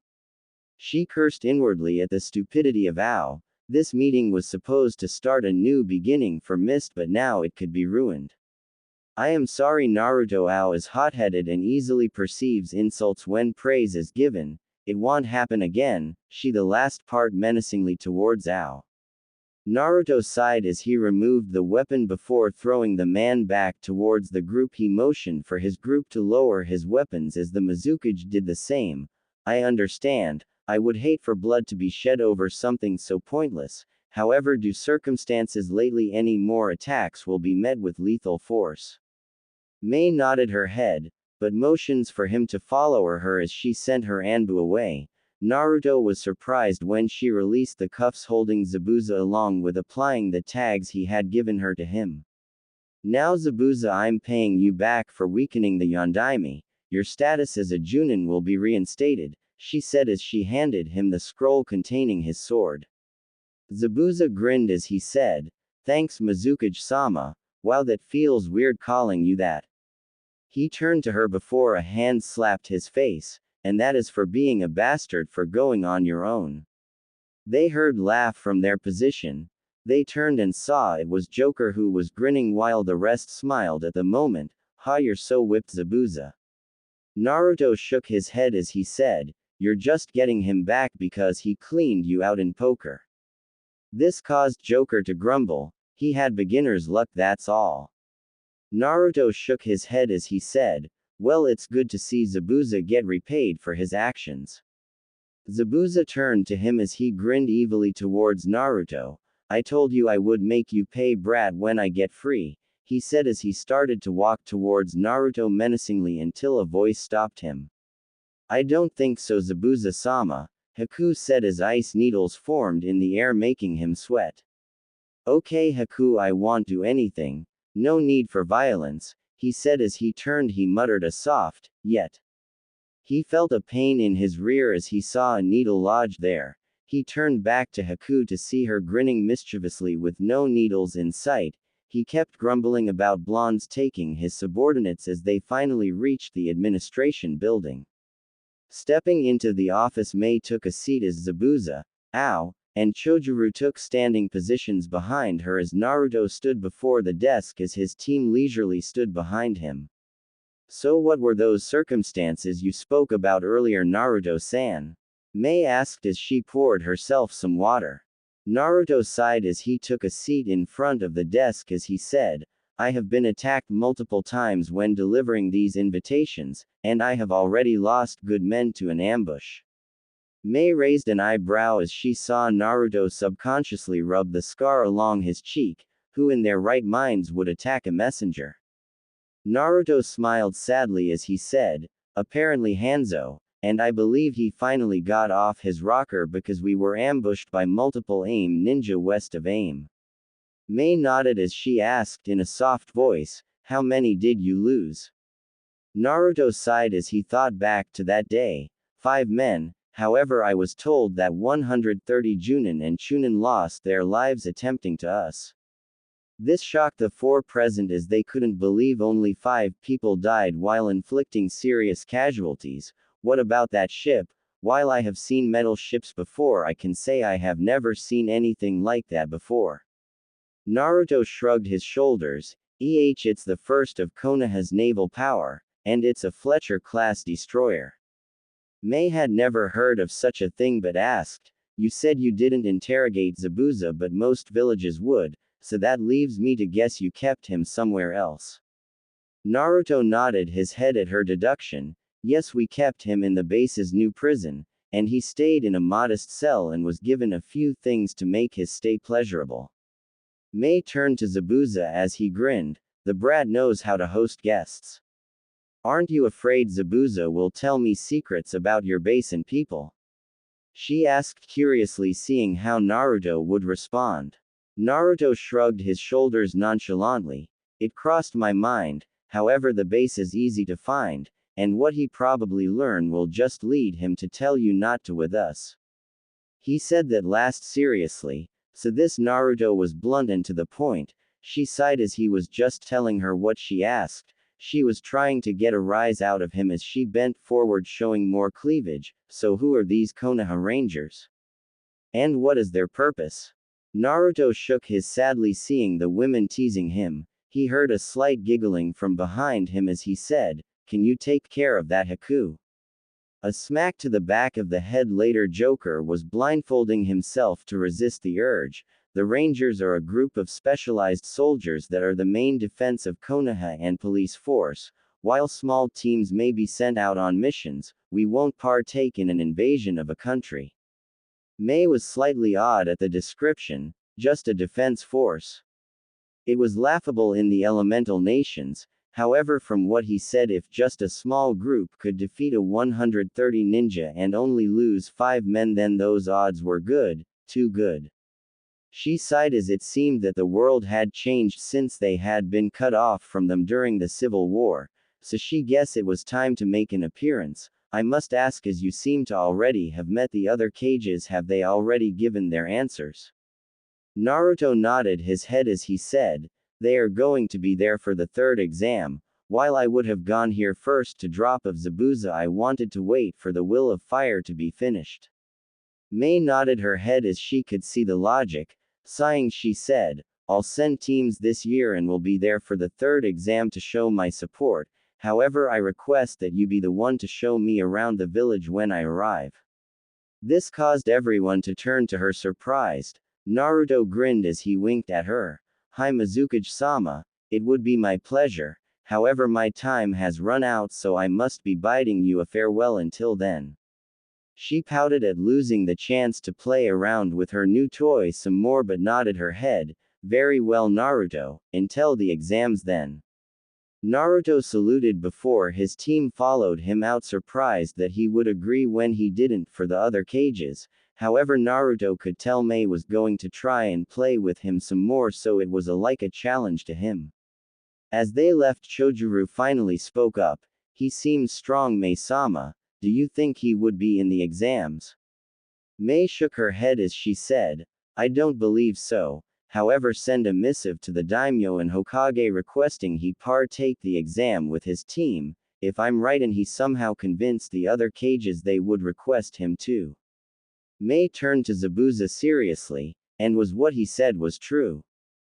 Zabuza already understood what she was asking. I would highly advise doing what he said. They let me have a cell with a window and I seen some of the things they have. While the ship is something to fear, he has things that could easily wipe the mist of the map. May was shocked as Zabuza wasn't one to usually back down from a fight, but she saw the fear and the truth in his eyes. Tell me everything. Naruto grinned as he reboarded the ship. It slowly started to pull away from the port. He dismissed his team to eat as he reported into the Hokage. Gigi, just letting you know the delivery was successful. The new Mizukage is Terumi May. From what I can tell, she has double my reservoirs. There was silence until Sarutobi's voice came over the radio. That's good to hear, Naruto. What is the answer and how friendly are they? Naruto sighed as he leaned against the railing. She said she would be there also. They seem friendly enough. She asked for me to be her guide when she arrives though. There was silence until Sarutobi asked, Are you alone? Naruto heard the seriousness in his voice as he stood up. Yeah, why? He heard Sarutobi sigh. I received missives from the daimyo along with some from the other cages. They have requested your presence in the exams. Seeing as how you are our new allies, we will need to show our new strength. Naruto cursed. He wasn't expecting that. He didn't know what the exams would be, just where they would be held. Sighing, he said, This is unexpected. I didn't think I had made that much of an impression, more than likely the Mizukage will be doing the same. He understood that it was needed, but the Rangers weren't ninjas. He frowned as he was watching the sunset. I know you're non-ninjas Naruto, but it's politics, so I'll enter your names into the list. This year's exams is going to be larger than we ever thought. Each of the great ninja villages are sending at least a minimal of 2 teams, while it seems they have had their allies do the same. Right now the results so far are 326 Chunin hopefuls being sent.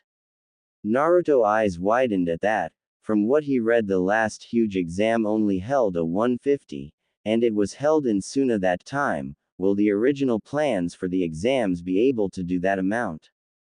He heard Sarutobi seem to think. No, however, the same locations are going to be used, but new challenges are being laid out right now as I speak, and no, I'm not going to tell them to you. Naruto pouted slightly.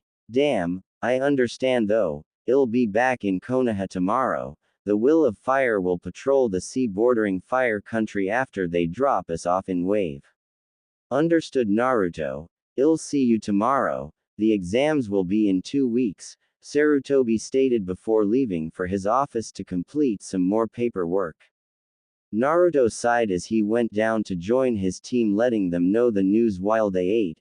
Afterwards he went to his assigned bunk as he thought that this was starting to be more trouble than needed. Next day, the Will of Fire docked in Wave, letting off Naruto's team before a Blackhawk picked them to ferry them back to Konoha. The flight was uneventful during the sunny day. Arriving back in Konoha, could already see ninjas scurrying around making preparations for the exams. Naruto gave his team the week off, seeing as how they had finally completed their long-term mission. Naruto himself was casually walking around Konoha. He was dressed in casual wear, but as of late he took to carrying his M9 secreted on his person in case of an emergency. He was bored with nothing to do, but seeing the joyful expressions of the villagers kept him in a good mood. He was passing a few bars that were prospering due to the ninjas being able to lose some of the work, while the new rangers visited from time to time when they were off duty. He was idly thinking about going into one when a voice called out his name. He turned and saw it was Kushina. Ah, Kushina-chan, how have you been? Naruto asked idly as she reached him.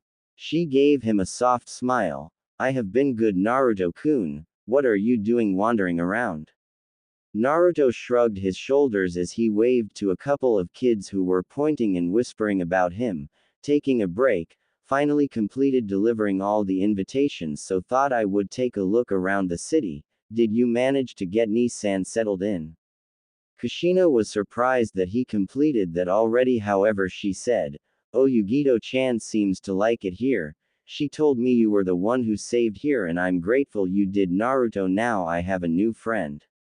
Naruto nodded his head but was surprised as Kushina grabbed his hand and started to pull him back towards a bar he passed a few minutes ago. Come on, some Junin took the day off early to celebrate the exams. Yugito is there too. Naruto let her drag him into the bar and he was surprised to see how many Junins seemed to be in there. Anko, Kurenai, Yugito, Kakashi, Asuma, Might Guy, Gekko Hayate, who was talking to a purple-haired woman Naruto could have sworn he's seen somewhere before. He also noticed the Inuzuka clan head Sume and her daughter Hana, along with countless other Junin he didn't know. Naruto blinked as all the attention was drawn to the two. Kushina-chan, isn't this place for Junin only? His voice carried over the sudden quietness of the bar until he heard Kakashi say, Yo Naruto, join us and tell me where you been lately. Everything seemed to go back to normal, but people kept glancing at Naruto, making him feel nervous as he walked with Kushina towards the table where Kakashi, I was just finishing up delivering the invitations to the cages, just got back from mist a couple hours ago. This caused an amusing reaction from the group as Kakashi lowered his Ika with his single eye widen. Anko started to cough as she just took a drink, forcing Kurenai to pat her back. Asuma's cigarette fell from his mouth onto the table. You went to Mist. I thought they were still in the Civil War. asked Enko once she got control of herself. Naruto didn't notice that the rest of the bar was quietly listening in as they pretended to keep talking. Naruto shrugged his shoulder as he took a sip of sake he was handed by a waitress. Nah, that ended a couple of months ago. The new Mizukage was sworn in a week ago, so I dropped off Zabuza. Funny enough, he is now a Junin of Mist. This caused Asuma to raise an eyebrow. How that happen? I thought he was being hunted by Hunter Nin. Naruto saw the gather group nod their heads. The new Mizukage was an old comrade, and she repaid him by giving him this. The group seemed to nod in understanding until Kakashi said, "Wait, you said she, so the Mizukage is a female." Naruto grinned slightly at that as the females in the bar were glad to hear that a female was a Kage. Yeah, she seems nice enough. Her name is Terumi May, she is apparently Zabuza's ex. This caused the group jaws to drop. Zabuza actually had a girlfriend, however before they could ask a question they were interrupted by the arrival of Inuzuka Sume. Did my ears deceive me, or did you say you delivered this year's invitations? How did you manage to get all the Kages to agree to come? The few Junin who didn't know this already looked at the blonde teen in shock. This teen had met all the Kages and had somehow managed to get them to come to the exams. I didn't really do nothing special, just delivered the invitations. I could guess they wanted to see who were Konoha's new allies in person. They requested that I partake in the exam. Yugito was slightly shocked. They want you to be in the exam. Don't they know that they're asking death wishes on their students? Naruto shrugged his shoulders as he felt the effects of the alcohol start to take effect. I don't plan on anyone, but some of the exams from what I can tell will have fights to the death from what I can tell, so it's hard telling. Hana had followed her mother over as she took a chair next to her. She said, "So Naruto, can you tell us about the Kages?" He smiled as he started to tell them. As the alcohol started to flow, the conversation ranged from many different topics continuing into the late hours. For once Naruto felt accepted as he made new friends among the group. Sume let out a bark-like laugh as she finished reading the scroll. Yeah, mine too. It seems the council is having an emergency meeting. Kushina smiled at Naruto, also saying she would leave hers too. Sume left through the balcony heading towards the administration building for the meeting. Yugito left through the door saying something about some more sleep as she head towards her apartment a floor down. All that was left was a now halfway dressed Naruto along with Kushina. Kushina moved to Naruto, giving him a deep kiss. I got to go check on my daughters, Naruto-kun, so I'll see you later, okay? Naruto grinned at her. Sure, Kushina-chan, have a good day.